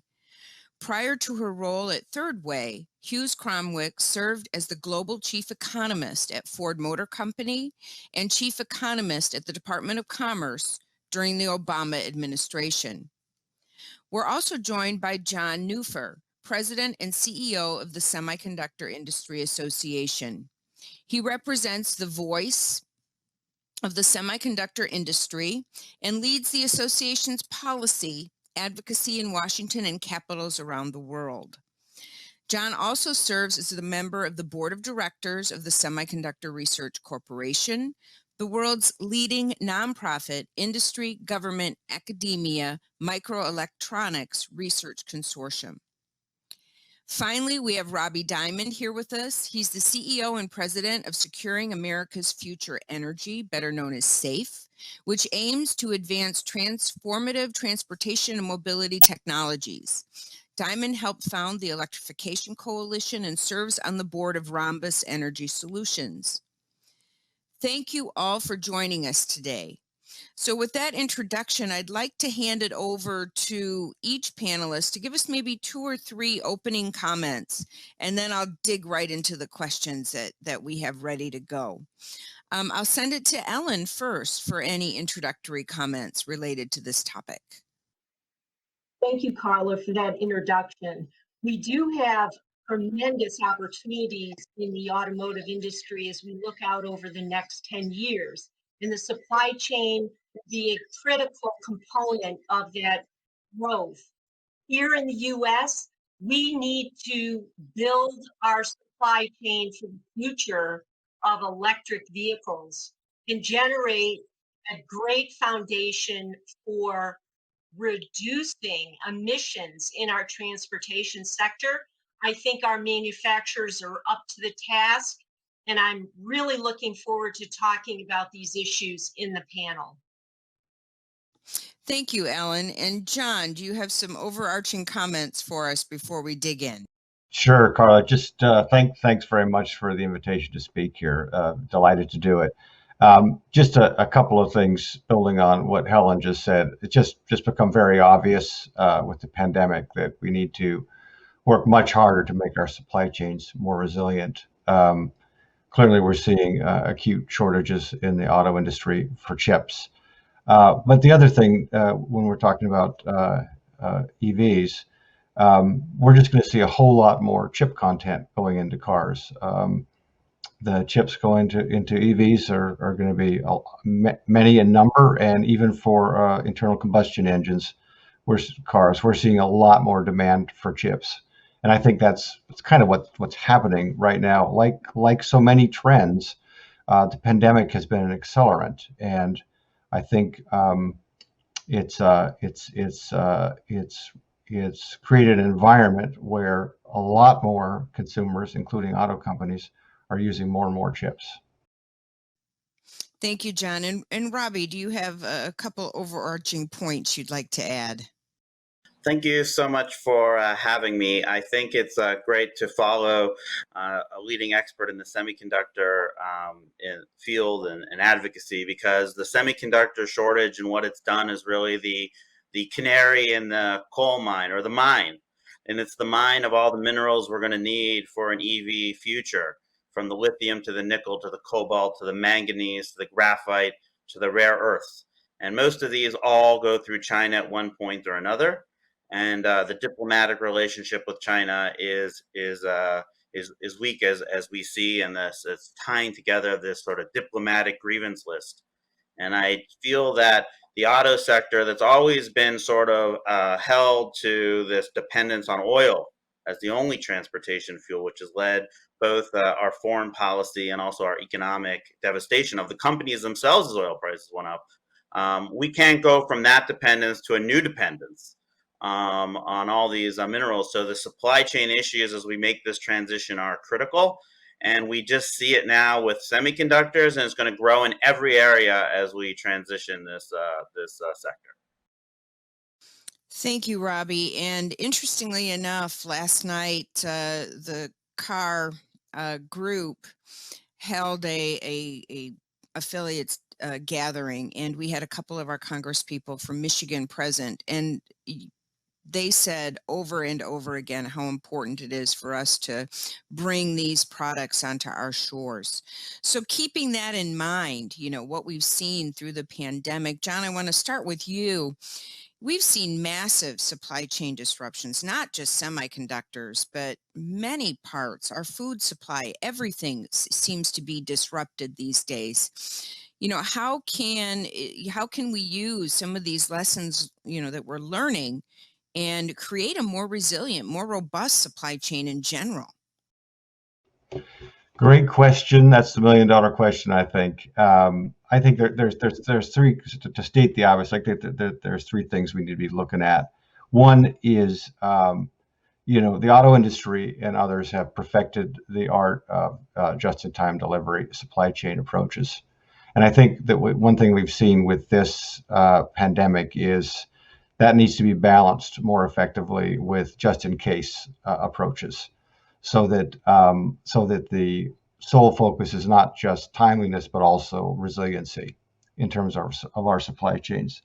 The other thing is to build stronger resilience, long-term contracts. The semiconductor industry makes huge investments in its fabs, up to $20 billion for a single fab. And as it's making those investments, it wants assurance that it's going to have customers. And a lot of people across the supply chain, other sectors, have long-term contracts with us, and it's worked very well. And I think that would alleviate going forward some of the potential risks with disruptions like we're seeing. And then finally, to state the obvious, we just need to do more to diversify our supply chains, spread the risk around. Happy to talk about this later, but Congress is very focused on that when it comes to the semiconductor industry. One of the problems we face is that we don't produce as many chips here on U.S. shores as we used to. In 1990, we produced about 37% of chips globally for the global supply. Now it's down to about 12%. And so Congress is looking at this, looking at some legislation to help level the playing field here and create incentives to get more chip manufacturing happening on U.S. shores. Thanks, John. And can you just illuminate, why does it take so dang long to make a semiconductor factory? Chips, well, I'll say two things. One, factories are huge, very complex, just kind of the most complex machines that mankind makes. So it takes a long time to build them, 2 to 4 years. The chips themselves, up to 6 months. Again, chips are just kind of breathtakingly complicated in their architecture and design and the materials they use, and it takes months for some chips to get through the fabs from start to finish, and that's just the reality. One thing in times of scarcity, and this I heard this recently, fabs have 4 walls. These manufacturing facilities have 4 walls, so you can only do so much in those 4 walls. And we're running at full capacity now. We've been doing that for more than a year, beyond full capacity, and it's just going to take a certain amount of time to complete the fabs that are already under construction and to build more fabs. Thanks, John. And Ellen, when we look at, what the big risks in our supply chain today, can you, expand on that a little bit and what, your organization and what you're hearing in Washington to help alleviate some of these supply chain issues? Sure. I think one important observation is that supply chains are a team sport. It's not really up to any individual company or industry. It is a combination of enabling policies from the federal government combined with company and industry actions. What we have now wending its way through Congress in the form of the bipartisan infrastructure package as well as upcoming budget reconciliation are a host of provisions that will significantly help the auto industry as it transitions to electric vehicles.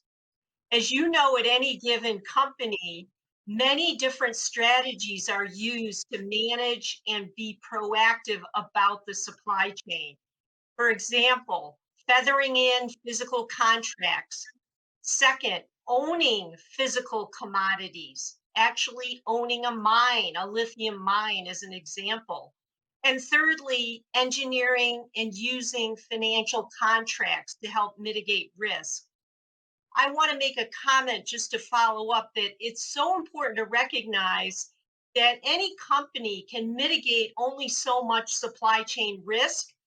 There are tail risks, and to mitigate those tail risks, for example, a pandemic, would be extremely costly. And again, I want to come back to the point that in order to really be proactive and long and patient with respect to capital allocated to building up the supply chain, we need to think about the team sport. And again, that federal funding to help build out and rejuvenate our domestic manufacturing to support this transition to electric vehicles is going to be absolutely critical. So these are important ingredients. We can do it. The US manufacturing sector has a legacy of talented workers and also knows how to use capital equipment effectively. So it will happen. It's just that we got a little bit caught with tail risk associated with the pandemic, as well as this more marked transition and accelerated transition to electric vehicles. I absolutely love hearing about, it's a team effort. And, from someone who's worked with the automotive industry for a long, long time, there is definitely competition between each of the manufacturers. So how to overcome that, I think, will be very important on the industry side. Robbie, as we transition into electric vehicles, and we're moving fast, lots of dollars are being invested by the automakers. Almost daily, it seems there's a new announcement. What does that mean for the supply chain? What other elements do we need to be concerned about, as we move into this new era of electrification? Right. So let's talk about the supply chain. I'm going to be more of the negative type on the panel. I think that there's a sort of two issues. There's the amount of things we're going to need, and there's where those things come from. Both are huge, massive challenges I don't think anyone has begun to grapple with. let's just take copper, for example, and the amount of copper that's in a car, and the amount of copper we're going to need for this transition. It's not a very, it's not something we've never heard of. We're going to need about 2.5 times the amount of copper in the next 25 years than we've used in human history. Okay, and where are those copper mines coming from? We can't even open up one in Arizona in the United States. And this is going to go across the board. We only process 0 to 4% of the minerals that are needed in a lithium-ion battery. I mean, these are massive issues. And where are those being processed? So on the supply chain side, I think it's amazing that we hear these great announcements. And I do think that they're beginning to try to think to go up the chain. But right now, like, even if you get components coming for a battery facility, they're mostly the cells, the anodes, the cathodes are coming from other places. None are being made here. They're being assembled here. And where are those places? They're China, South Korea, or Japan. And many of those countries are actually sending them through China. So if one looks again at the geopolitical, both of geography and where these places are and how close they are to a competitive rival, and then one thinks about, our lack of control because they're making those decisions. We need to do much more to think through the entire supply chain, from the minerals, through the processing, through all the way to the markets. And if we don't, and we're not doing that with our techno-democracy allies, we will get caught again. And it's just, even not thinking through that whole China question is this massive, just amounts of things. And I don't know if our country really realized what it takes to reopen mines and to do all this here. And I think it's very close to semiconductors. I'll finish with this, which is, why does the government need to jump in to create these fabs through the CHIPS Act? It's because our country does not tend to do well, or our markets, with high cost, low margin businesses. And it costs a lot. And so we're going to have to do the same thing probably in processing in each of these areas. So are we mature enough to open the mines, and are we mature enough to pay some of these upfront costs? When we better be, or we will be caught again with these issues. Carla, can I jump in there? Carla, can I jump in there and respond quickly to Robbie? Completely agree with him about the semiconductor point. When it comes to semiconductors, though, the big differentiator and the reason why there's not more fab construction here on U.S. shores is that there's massive incentives provided by central governments around the world in countries that build chips. That's the big differentiator, and that's what needs to be changed with federal incentives attached to the CHIPS Act. Until we get that cleared away, it's something like 40% more expensive to build a fab here in the U.S. than it is overseas, and it's mostly because of these incentives provided by central governments abroad. Our states do a little of that. Our federal government has not gotten into that business, and as a result, our competitors are halfway down the field, and we're standing on the start line. Do you mind if I just join in on Please that? go ahead. I think this is a critical point, and why I emphasized in my intro remarks the importance of a team sport, that we need to think about this as a public-private enterprise. We are competing for the future of our country, given how far ahead Europe and China are with respect to EVs. And I want to point out as well, Robbie, that I remember at Ford when there were significant concerns around the supply of palladium. And what happened? Engineers innovated and reduced the requirements of palladium in the catalytic converter. I think we have to think broadly about innovation and technology advances that could actually engineer away the cobalt in the battery. I think we need to be open to all those potential outcomes and, really be aggressive. I agree with you on the mines, but we have to think about the fact that this technology is advancing and we're going to be the innovators. Ellen, let me come back to you on that. I looked recently at data showing how much we're investing in research in our country versus China, and it's astonishing how low our numbers are. And many of our good researchers have left the United States to go to places that are funding their laboratories.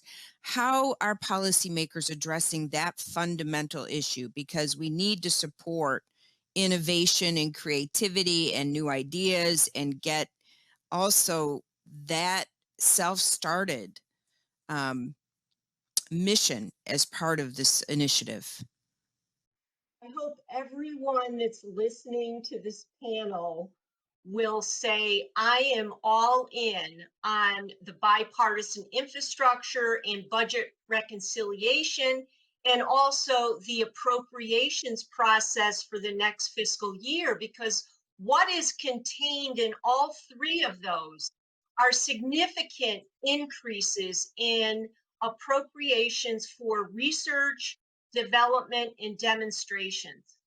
And that will entice a lot of innovation here in the US. We have massive Department of Energy laboratories.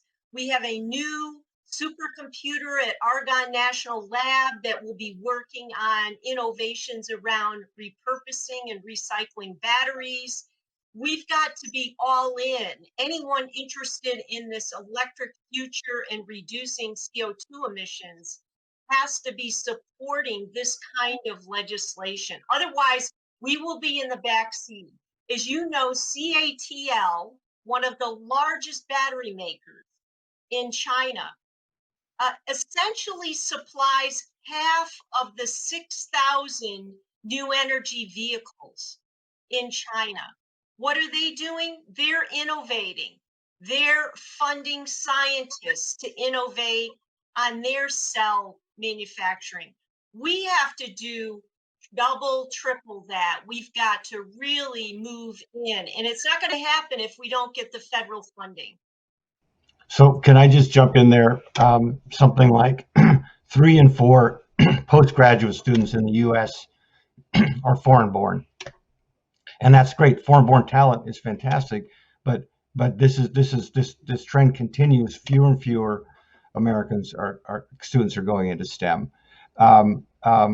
So there's that problem, and on the other side of that coin is that our immigration system is completely broken. We have all this foreign-born talent, and then when they get their degrees, they have to go home and work for competitors because it's so hard for them to stay here because of our visa problems. So we need to unlock this potential both domestically, and until we get more domestic talent, we need to ensure that the foreign grown talent is talent we can tap into. Thanks, John. You know, we could do a whole panel just on talent and workforce. I know it, and it's a subject that I adore too. But Robbie, let me go back to you for a minute. You talked about mines and how difficult they are to reopen. We face the same thing here in Michigan. We had one of the largest copper mines up in the Upper Peninsula that's been closed for years. And talking about reopening it now will take many, many years because of environmental issues and safety issues. So as I hear about all of the different things that are being analyzed, I see this super long path. So, as Ellen was saying, should we start working with our allies closer that, Australia and others that already have mining operations, and, our stuff U.S. can get on and do course, but I fear if we wait for what, reopening things in the U.S., it's a long wait and too much risk. Right. So first, on just innovation, I have to deal with my one pet peeve, which is innovation, as Andy Grove said, once again, a great semiconductor hero, is how happens when you manufacture. And that is my concern about some bringing all these products in and then just assembling them here. We're not innovating. We are in the lab, but we're not necessarily through the process. And that's where CATL has done, so well. So I bring that up, that I don't think Americans think of innovation as manufacturing, but manufacturing itself brings the innovation. On what you said, which is really the core of what I would love to get across, is what we need to do now, both in the United States and with our allies, is to create a system that has resiliency and sustainability in our supply chain at its core, and not just about price. If we do not create a race to the top amongst us all, it will be a race to the bottom. And that is where China will win, and we will get ourselves into this deep dependence. See, opacity in the supply chain is the friend of China. Transparency in the supply chain and standards is the friend of the United States and hopefully our allies, right? We need environmental standards, we need human rights standards, and we have to have transparency from the minerals provenance all the way to the mine, all the way to the battery. Because if that happens, we will race to the top. And if we take Korea and Japan and Canada and Australia and Europe and ourselves, there are more cars outside of China than inside China. And, it can't be that a rare earth mineral turned into a permanent magnet creates a nuclear dump in a city in China and no one in the environmental community cares, because most of them probably don't know. So that is what we need to happen. We need to agree together at the same time. These are the standards, and put that transparency in. And I think that is how we win, because as we've seen, transparency is not what China wants at the moment. They will pull their companies off the stock exchange. All these issues now. And I really think we need to look, what is our weapon? And our weapon is that transparency and standards. And we should really embrace those, and I think the companies should embrace those, because they will ultimately, face decades down the road the problems if we don't do it. And John, when we talk about electric vehicles and the number of chips that we're going to need, how do standards fit into that? There's been a lot of talk about, each company has their own standards, and therefore there's this complexity of chips that exists. Is there coordination starting, or at least being discussed, so that we can reduce that complexity and maybe do longer batch runs, or do something smarter in the way that we order and receive these products today? Yeah, there's a couple of things here. I've heard auto experts say there should be kind of more simplification in the components, more standardization of the components. So there's not so much differentiation, which creates vulnerabilities in our supply chain. But one thing that the move towards electric vehicles is that it's going to bring in a whole generation of innovative new technologies from the chip sector. One of the problems that we have with the auto sector is a lot of the chip technologies are older technologies, and it would help kind of make the supply chain more resilient if there wasn't such a long tail in the legacy. And with that, it's a chance to reset at least a big part of the industry, to level up the level of semiconductor technology. And I think that will help make the supply chain more resilient. So, Ellen, let's talk about the team sport again. As we need more and more chips, how can we work better with other countries and our allies, and really, create this robust, resilient, future-proof supply chain? I think that we are on our way to doing that. We've seen some initiatives recently that really open up more avenues for our domestic manufacturers to partner with those in our ally countries, and we just have to keep moving on that. As you recall, during the Obama administration, there was a significant effort to push ahead on the Trans-Pacific Partnership Program, the TPP, and it did not pass Congress. That would have been a significant step forward in joining in with important allies to move those partnerships and expansion ahead. We need to go back and revisit that, because, as you know, China recently is now trying to become a partner in TPP. That would be to our disadvantage. That isn't an area I'm doing research in right now, but when I was at Commerce, we worked significantly to show how important TPP was for exactly these issues, Carla.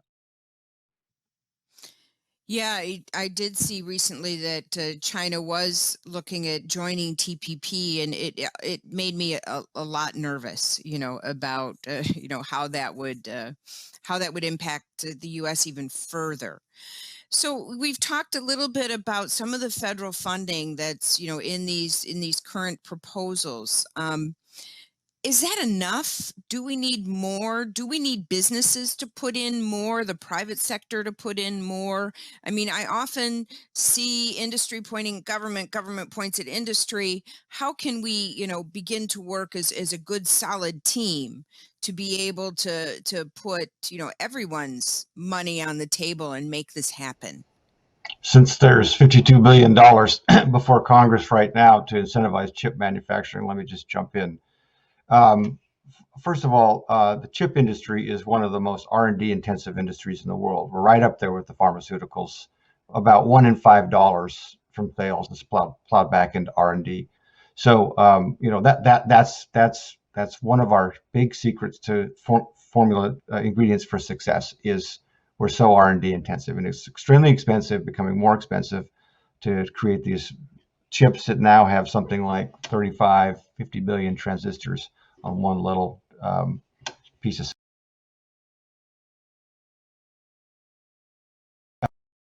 So we're already chipping in, no pun intended, or pun intended, an awful lot. And what the federal government is looking to do at $52 billion is a good first step. Now, again, that is necessary because it needs to bring us up in terms of federal incentives to close to what other governments are doing. And I think we're realistic that, it's a good first step. And, we're going to probably have to have some more other measures in place to incentivize manufacturing here.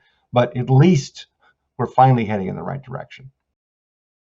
Robbie, I'm going to give you 30 seconds, then I'll give Ellen 30 seconds. Yeah, I mean, I have talked about, as I say, minerals to markets, but it ultimately does start with the market, right? That we need consumer demand. We have to drive that. And when that consumer demand happens, yes, the economic engine of supply chains will come. And then you need that team sport to make sure they're developing in the right places through some of that support. But ultimately, I do think that we need to show a maturity from that mine and into the processing. Because unless we do that and we just say, oh, we've opened this big battery facility and that's fine, we will then in the end regret it when something like what's happening now happens again with semiconductors. So to me, it's that team sport and thinking through the entire supply chain. But it does start with demand. Thanks. And Ellen, closing comments. Speaking of demand in the budget reconciliation, there are significant purchase incentives for electric vehicles. We need to, again, get everyone, hopefully in this audience, on board to support the bipartisan infrastructure deal. It's got a lot of battery support. It has charging station build out. And in budget reconciliation, we have purchase incentives, support for manufacturers to retool, a loan programs office, funding. Let's just get on board and get this done. And then I think we'll have a brighter future. Thank you, Ellen, Robbie, John. Excellent discussion. I think it's pretty clear we all think we need a very holistic approach to this. Look at it from end to end if we're going to have the resilient supply chains of the future. Thank you all.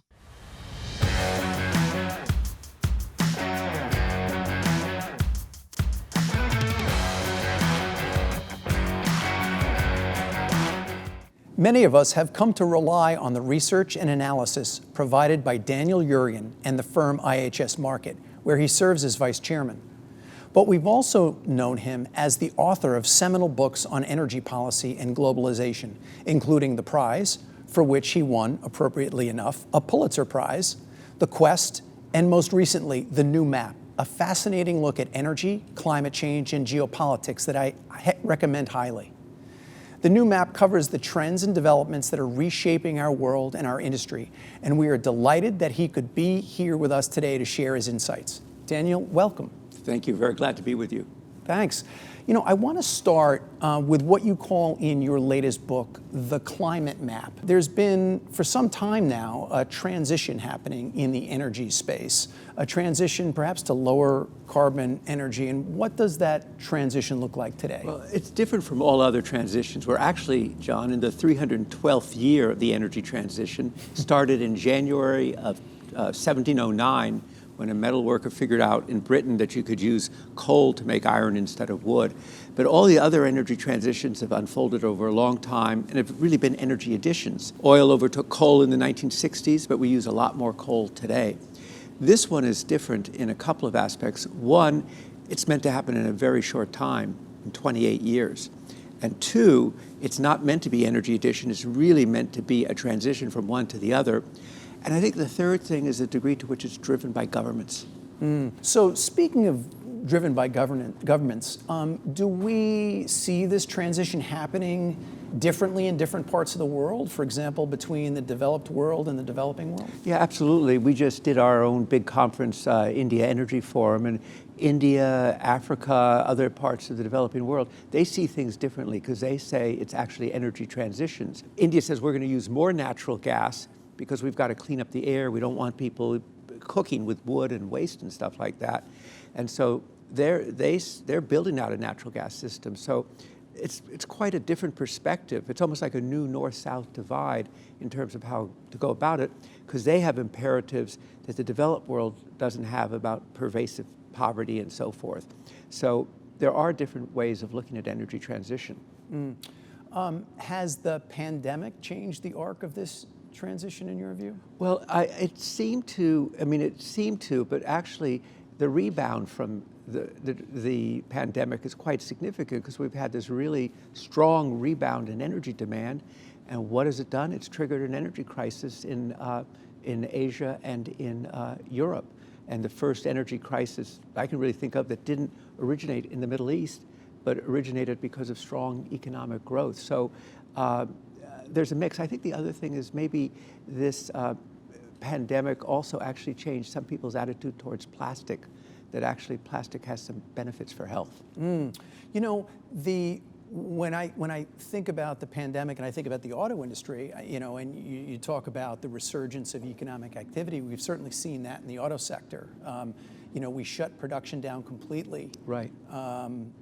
During the midst of the pandemic, and demand, you know, sales were down over 50%, say in April of 2020. Now demand is strong, right, in the U.S. And actually, there aren't enough cars. Right, right, and it's a supply-driven thing. I mean, you know, supply and demand are kind of divorced from one another in the auto industry, and of course, you know, there are questions with regard to supply chains broadly as a result of the pandemic, right? Yeah, absolutely. I mean, we're seeing not just in the automobile industry and computer chips, but the longest delays that have ever been measured in modern times for manufacturers, and it's affecting the entire global economy, and it's one of the factors that's feeding into the resurgence of inflation. Yeah. You know, while we're on the topic of the transition, the energy transition, I remember maybe a decade or so ago, this idea of peak oil. We were going to eventually get to the point, I think, when we'd reached the peak of development. Physical supply of oil, and then we would start to go over that peak. Now I hear terms like peak demand. So what's the difference, and what is peak demand? Well, there's a big difference. And by the way, going back to your previous question, John, one other thing that did happen during the pandemic is you got all these net zero carbon pledges. That's when most of them came either from companies or from governments. As you said, peak oil was the world was going to run out of oil, and went back to my earlier book, The Prize, and looked, well, there were 5 previous times when the world ran out of oil, and each time there was a lot more oil that came on. Technology responds. Like fracking, for example. Yeah, exactly. And that's one of the things that fundamentally changed the situation. People don't realize what a profound impact it has to have the U.S. go from importing 60% of its oil to being the world's largest oil producer and actually exporting. But peak demand is really part of what you're talking about, the energy transition, that as the world moves towards electric vehicles, towards electrification, using less oil, at what point does the world no longer keep going up that escalator? And a lot of debate about it, but view I take in the new map is that basically it's around 2030 in that period when the developing nations' incomes reach a certain level and start to flatten out, and that's very much at the center of all the debate that's going on now about climate policy. You mentioned government policy and governmental leadership and net carbon pledges. We're speaking during the time when COP26 is meeting, right? So the UN climate process. So what's your sense of what's happening at COP26 and what are we likely to see out of COP26? Well, it's, you have to sort of go back to the Paris conference, which was a key one where they agreed on this 2 degrees centigrade not rising above it, and now 1.5. And so really COP26 is about implementation. It's about mobilization of capital, what financial institutions will do, how aggressive or ambitious government objectives will be, what about carbon markets, and what about what are called offsets that you can, if you're producing CO2 over here, what are you doing over here to reduce it? So those are the big issues. And I think what you talked about before, the north-south divide, because the developing nations said, hey, years ago you promised us $100 billion a year. We haven't seen any of it yet. When are we going to get that? And so I think that's very, part of the discussion at COP26. So big challenges that we're facing globally. Yeah, and this is not something that that it's the end of the game. It's part of a process. It's part of a direction that the world is moving in. Yeah, I want to turn to electric vehicles. In your book, you do really a terrific job, in my view, of laying out this automotive transformation, more electrification, also more automation and connectivity, and even changing use and ownership patterns. The idea that we don't necessarily, maybe not own vehicles, and we might just use them. Right. In the future. So how do you see the effect of those transformations on the energy transition? Well, clearly, motor fuel is a very important part of oil demand. And so if you shift that from molecules to electrons, that's a really big shift. And, I think, John, you know this industry very well, that this is probably the biggest change in the business model and direction in over a century. And I found it very interesting in this book and also in the Quest, looking back at Thomas Edison and his ambitions for the electric car. And he said it's going to create all this extra electricity demand. And then it didn't make it, and because of the Model T and mass production and internal combustion engine. And by the 1920s, electric cars were dying away. They were known as doctors' cars. Doctors would drive around St. Louis in electric cars. And now, when I think when Elon Musk and J.B. Straubel sat down at a fish restaurant in Los Angeles in 2003, and this idea came up, which Musk later said if it hadn't, that lunch hadn't happened, maybe there'd be no Tesla. Just to think how remarkable and how quick it's been to go from that to where every automobile company that's your members is now at one degree or another saying, we're going to move to electric vehicles. This is happening pretty fast. Yeah, very fast. When we think about that, let's put that in context. We've heard the Bide administration lay out a very significant ambition about electric vehicles, an ambition that many car companies, as you've observed, agree with, which is we need to get to 50% of new vehicle sales being electric in the United States by 2030. So the end of the decade. Right now, we're at roughly 3%. Well, let me jump in. So I just looked in our, we call it a thing we do every month called Pulse of Change. It's up to 4.5% in the US. Yeah. Yes, certainly the last several months, what we've seen, this is a great observation, Dan, and I'm glad you mentioned it, because we are seeing growth in EV sales really over the last several months that are outpacing the industry broadly. So that is a really important observation. So now here we are. So let's say we're at 4%, 4.5%. We're trying to get to 50. First of all, IHS Markit does a tremendous job of analysis and sort of a deep view of the market. What is the IHS Markit view of electrification, say, out to 2050? Right. Well, let me take 2030 let's do 2030 Let's first. do 2030 and then first. do 2050. Perfect. So of course, we have a lot of smart people in IHS Markit. Not everybody agrees with everybody else, as you know, in organizations. But I think this may be not what everybody wants to hear, but we think that the range of new car sales that will be EVs by 2030, which is just 8 years away, is more likely to be in that 25 to 40% range. And that, it will be determined by, is the infrastructure there for charging? Is the grid ready for it? The thing that experience now tells us we have to take much more seriously is supply chains. And this industry knows it with what's happened with computer chips.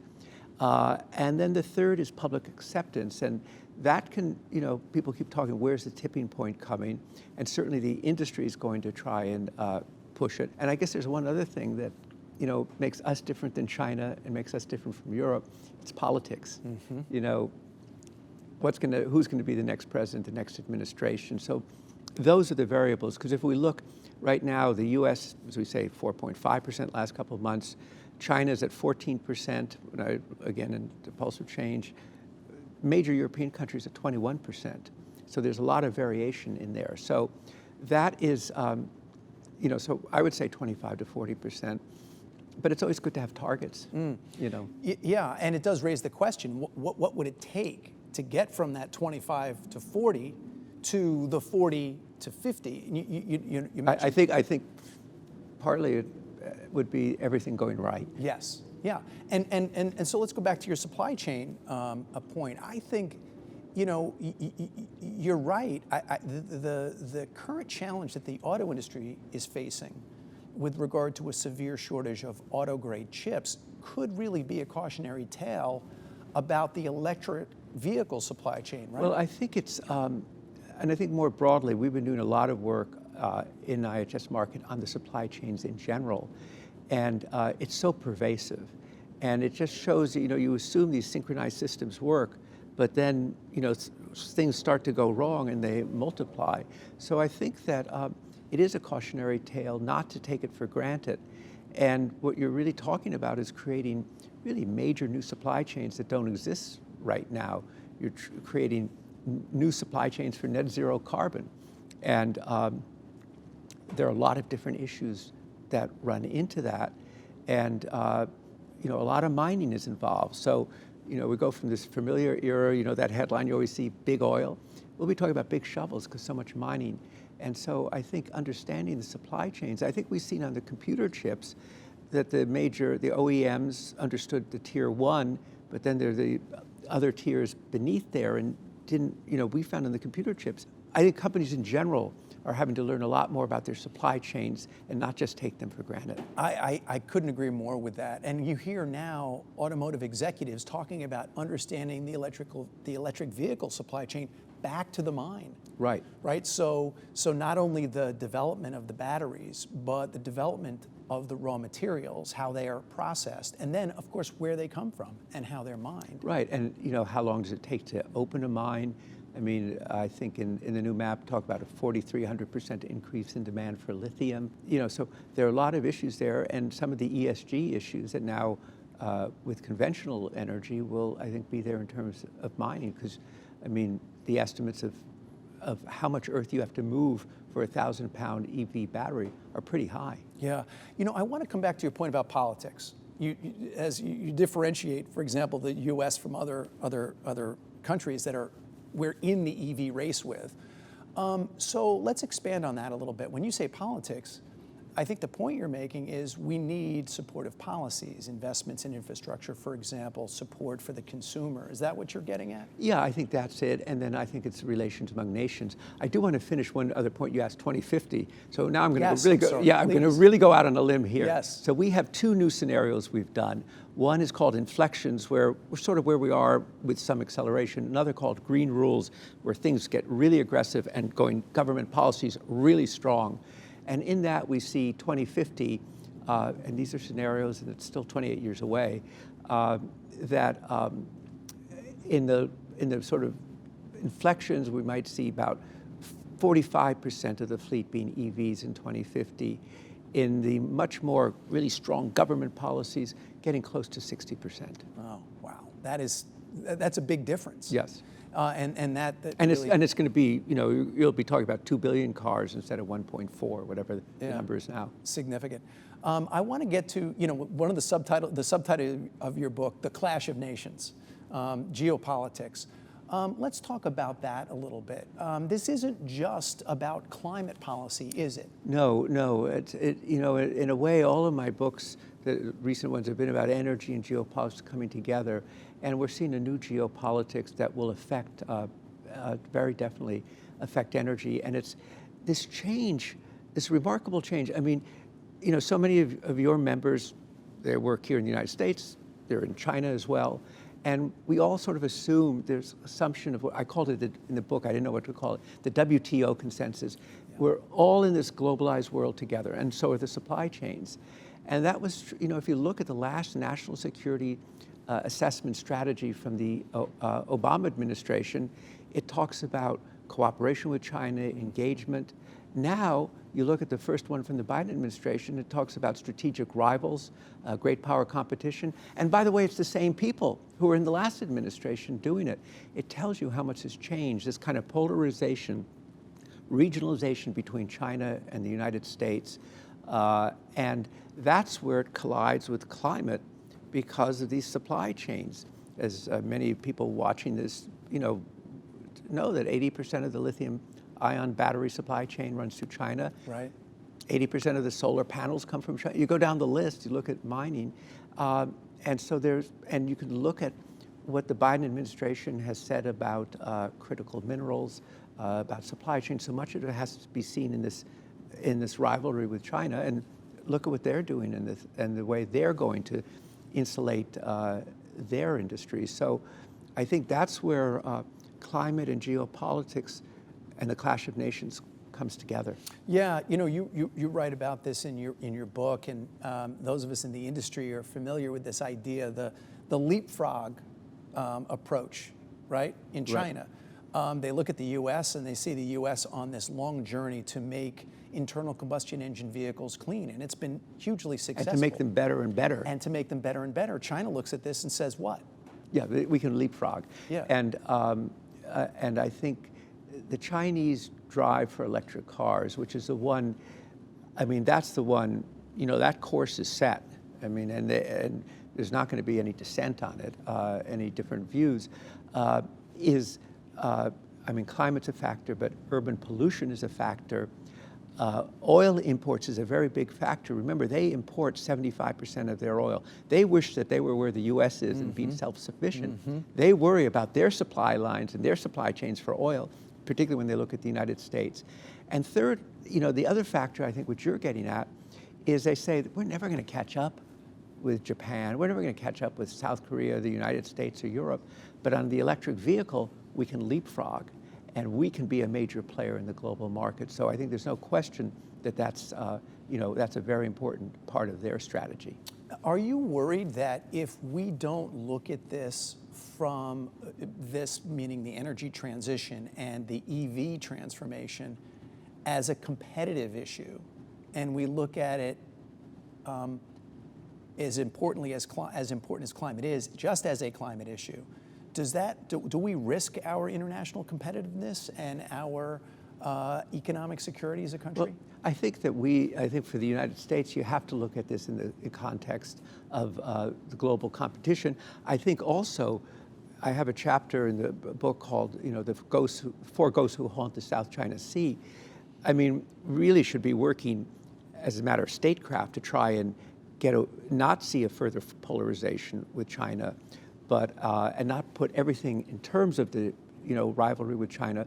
But certainly that's when it comes to science, when it comes to AI, so many different things. That rivalry is there now, and it clearly is going to do two things. One, it will affect climate.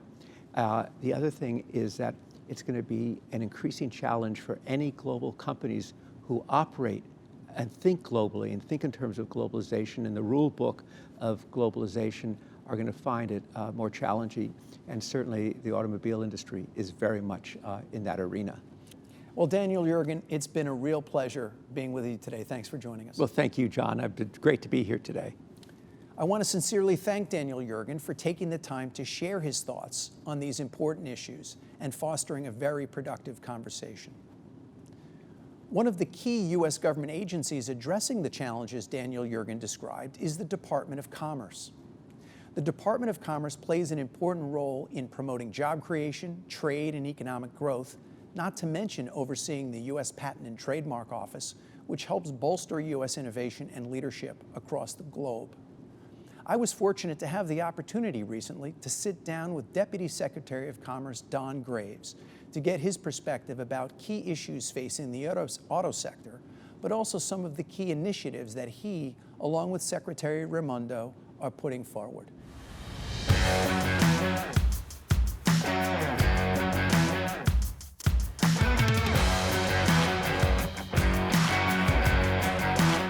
Well, Deputy Secretary Graves, thank you so much for taking the time to be with us today and to have a conversation. It means a great deal to us in the auto industry as we think about the economy today and the economic future for the industry and for the country. Well, it's my pleasure to be with you and particularly to focus on these sets of issues because I think it's absolutely critical that we do what we can to help drive this transformation, this evolution of the industry for the long-term competitiveness of the country. And that really is what it is about, I think, as well. It's about our transformation and it is about our competitiveness as well. I want to start with the mission of the department and your priorities. So maybe you can spend a few minutes walking through those for me. I'd be happy to. So a lot of people think about the Department of Commerce as the Department of Business, which we are. We certainly work with business to try and find ways to drive economic growth and competitiveness.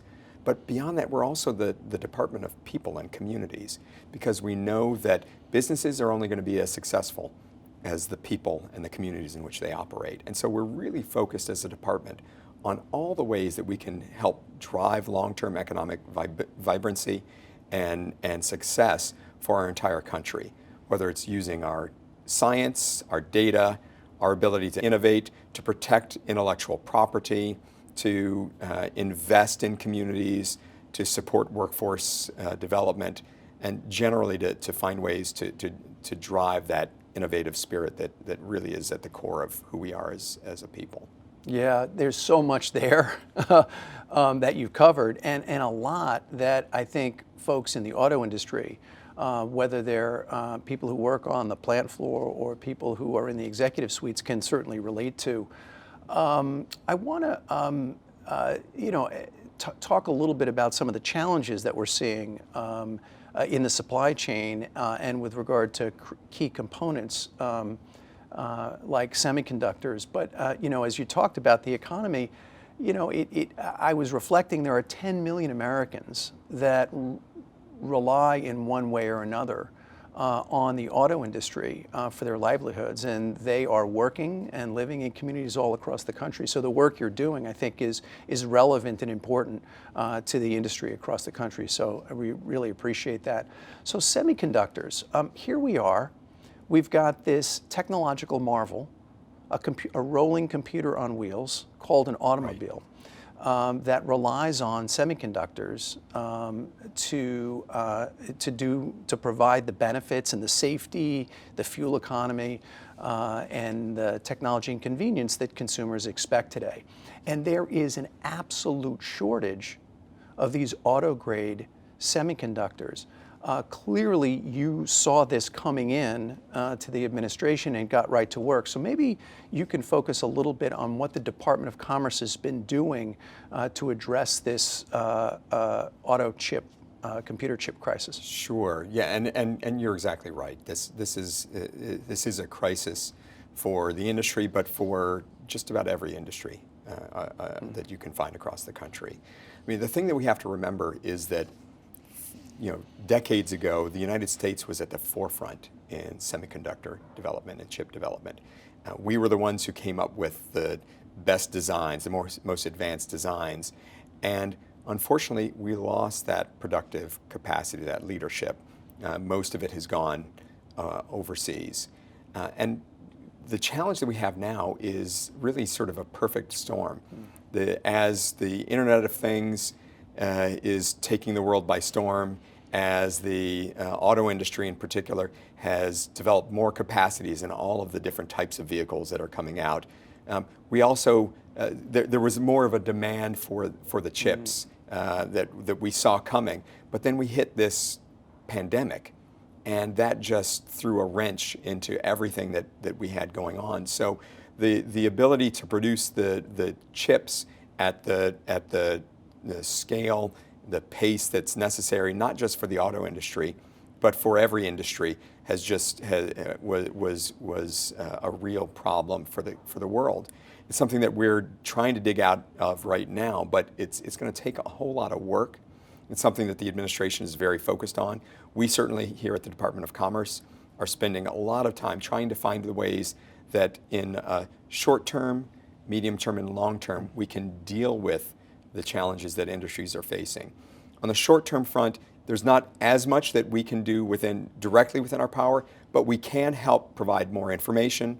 We can provide, we launched this early alert system that I'm sure you've heard about, where we can begin to get information to flag things that are going to be challenging for all industries, particularly for the auto industry, so that we know that if there's a COVID outbreak in near one of the manufacturing plants, or there's the challenge of a weather emergency that will slow down the production, we can know in advance, and maybe we can take some types of actions to deal with that. So that's what we can do on the short term. Again, it's more data and information, that predictability that we need.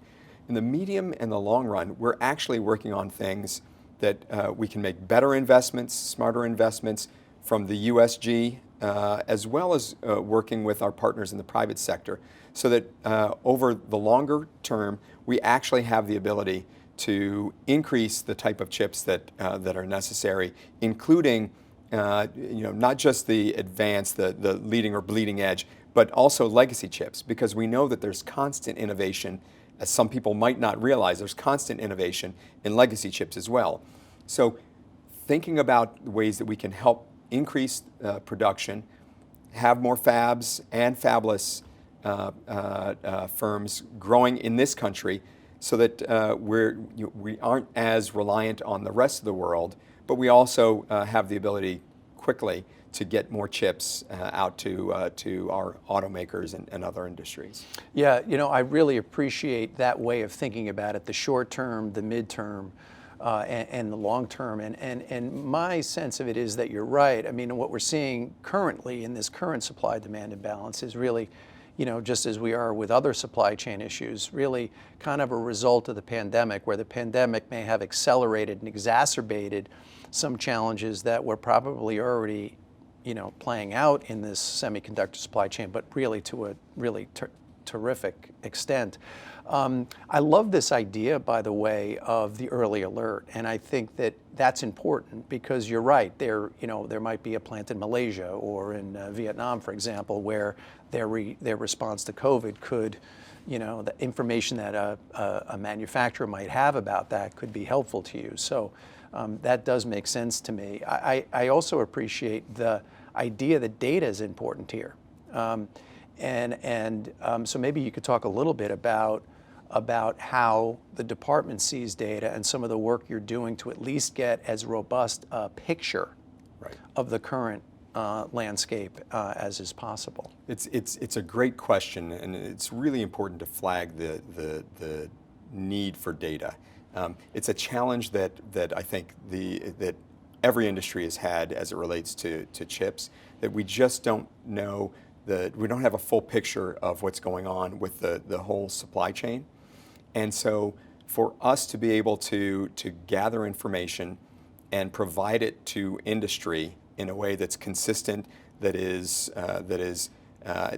reduces the amount of questioning about whether the data is reliable, is really important to companies. And so that's why we put out a request for information to industry, to get that data.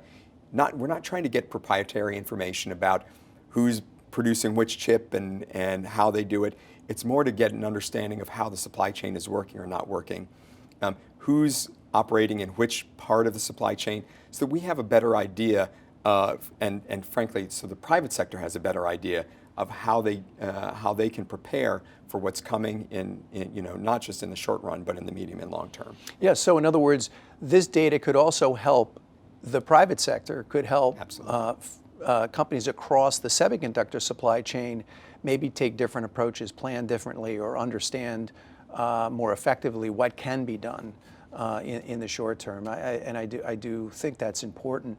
You referenced the idea that others are making wafers, and that we've kind of lost the manufacturing piece of this in the United States. I note that Congress is working on funding to support investments in reinvigorating that manufacturing and that development here in the United States. I would imagine that's a priority of the departments to support the passage of that bill. Absolutely, and the president, the secretary, and I are all doing what we can to work with our friends on the Hill to have passage, because it's absolutely vital that we make the types of long-term investments that we need to prepare for the evolution, as we discussed, of industry. We know that we need, for our own productive capacity, we need more of that manufacturing going on here in the U.S. So it's not just the design, it's the manufacturing, it's the packaging, advanced packaging of these chips here in the U.S., so that we don't have to rely necessarily on what's going on in other parts of the globe. It's that supply chain resiliency that's going to be absolutely vital to our industry, our ability to continue to lead the world, particularly in the auto industry. So giving us that peace of mind is absolutely vital to our long-term health and viability as an advanced economy. And so that's why it's so important to get this legislation passed. Yeah, that really resonates with me. And what also resonates with me is the idea of supply chain resiliency more broadly. As I think about the semiconductor challenge that we're facing today, I can't help but worry. There's a part of me that worries that this could be a cautionary tale, that this could effectively be what we might see in the near future as we think about the necessary elements of the electric vehicle economy. So in other words, the raw materials, the processing of the raw materials, the development of batteries and other key components, that supply chain is going to be critically important to our competitiveness as we develop this EV future. And I do worry that there is an international race to control those supply chains now. So when you speak about supply chain resiliency, are you thinking broadly in these terms as well? Absolutely. It's not just about the logistical side of the supply chain, which is absolutely critical, but it's also thinking about how we make sure that we have the resources that we need, critical minerals, for instance, that we have all of the components that allow us to be competitive. So certainly in the semiconductors, but it's also batteries. It's all the different types of the innovation chain, if you will, that are absolutely vital to us as a country. And so that's what makes up the supply chain. It's why we're in the process of standing up this Office of Supply Chain here at the Commerce Department, because we need to know all the things that we can do and are and should be doing to make sure that the supply chain is never going to be affected the way that it's been over the last 12 months. It's also protecting what our needs will be, not just for today, but for the next 20 to 50 years, making sure that we're making the bets that we need to make now, the investments to protect all the different parts of the supply chain. So the Office of Supply Chain Resiliency is really almost like a shift, a long-term shift, an idea. Yes. You're preparing for the future, not just responding to what's happening right now, say with the current semiconductor situation. So that's I think important for people to know, and again, it's another area where I think there's a lot of relevance for the technology and automotive space. I want to sort of broaden this conversation a little bit. We're talking about enormous economic investments that provide benefits. They provide benefits to consumers, safer vehicles, smarter vehicles, more convenience, more safety, fewer emissions. But they also provide economic opportunity in communities where people are developing and building and servicing these vehicles.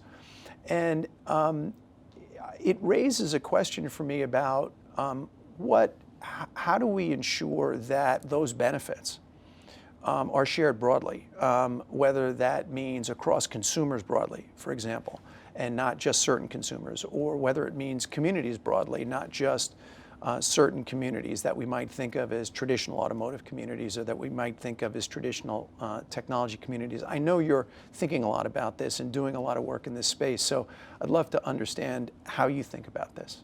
Well, this is really almost the most important part of all this. We have to remember that none of this is done in silos, that the success of our supply chain, that our ability to produce the EVs and the autonomous vehicles of the future depends on the whole system working in conjunction with one another. And it also means that we have to have our communities that are stable, that are resilient over the long term, that have productive capacity of the employees, that employees are trained to the levels that we need, that everything is working together. So that's part of the reason that the President has proposed the Build Back Better agenda, the bipartisan infrastructure deal, which will ensure that we have investments in roads and bridges, the likes of which we haven't seen since the development of the interstate highway system. Our water systems, we know that water is a critical component of things like semiconductor manufacturing, so making sure that our water systems are upgraded. But it's also doing things like investment in broadband. We know that too many of our communities are disconnected from broadband, and so that means that we're not unlocking the entire potential of the American workforce. So those are certainly important investments. It's also what some people would say are the soft infrastructure investments. Things like making sure that everyone has access to the best health care, making sure that people have access to child care. There are millions of Americans right now who can't go to work. I know that this is something that is facing the auto industry as well as many other industries. Some of these jobs can't be filled right now because we have, like I said, millions of Americans who would like to work outside of the home, but because they're taking care of their kids or they're taking care of their elderly loved ones, they can't. So part of the Build Back Better agenda that we believe Congress will pass includes the massive investment in ensuring that Americans are able to get back to work because they have the child care they need. But sort of stepping back again to think about this, local communities are only as strong, and the businesses that are located in them are only as strong as the strategic development of that community, as they think about their connection to universities and colleges, that they think about the workforce that they need, not just for today, but for tomorrow, which provides that ability to innovate, to help drive economic growth, that we're building the types of quality jobs in our companies that allow people to have their families living safely and stably. Basically, the quality jobs that we need in all of our communities. The auto industry has done this for years and years, working in close partnership with unions. So all of that is part of what we have to do. That we're building resilient, economically strong and viable communities to help ensure that our businesses are innovative, that they have the capital that they need. And I should say this, the President talks about this a lot. The reason that the United States is so successful, and we've been so successful over decades and decades, is that we have the ability to predict for the long run, have that consistency and that reliability. That's what allows the CEOs, senior executives, to base their decisions not just for tomorrow, but for decades. So we have the rule of law. We have the most innovative capital markets in the world. We have a workforce that works hard and is more capable than any other in the world. And we have this spirit of innovation like no other around the world. That's what allows us to be the best country in the world, and I think will continue to allow us to lead the world, but it's going to require all these types of investments that we've just been talking about. Well, Deputy Secretary Graves, it's been such a great pleasure and an honor, really, to spend time with you today. Thank you very much. Oh, it's been my pleasure as well. Thank you, and thank you for everything that you and the team are doing to help us make sure that the United States continues to outpace and out-innovate the world. Thank you.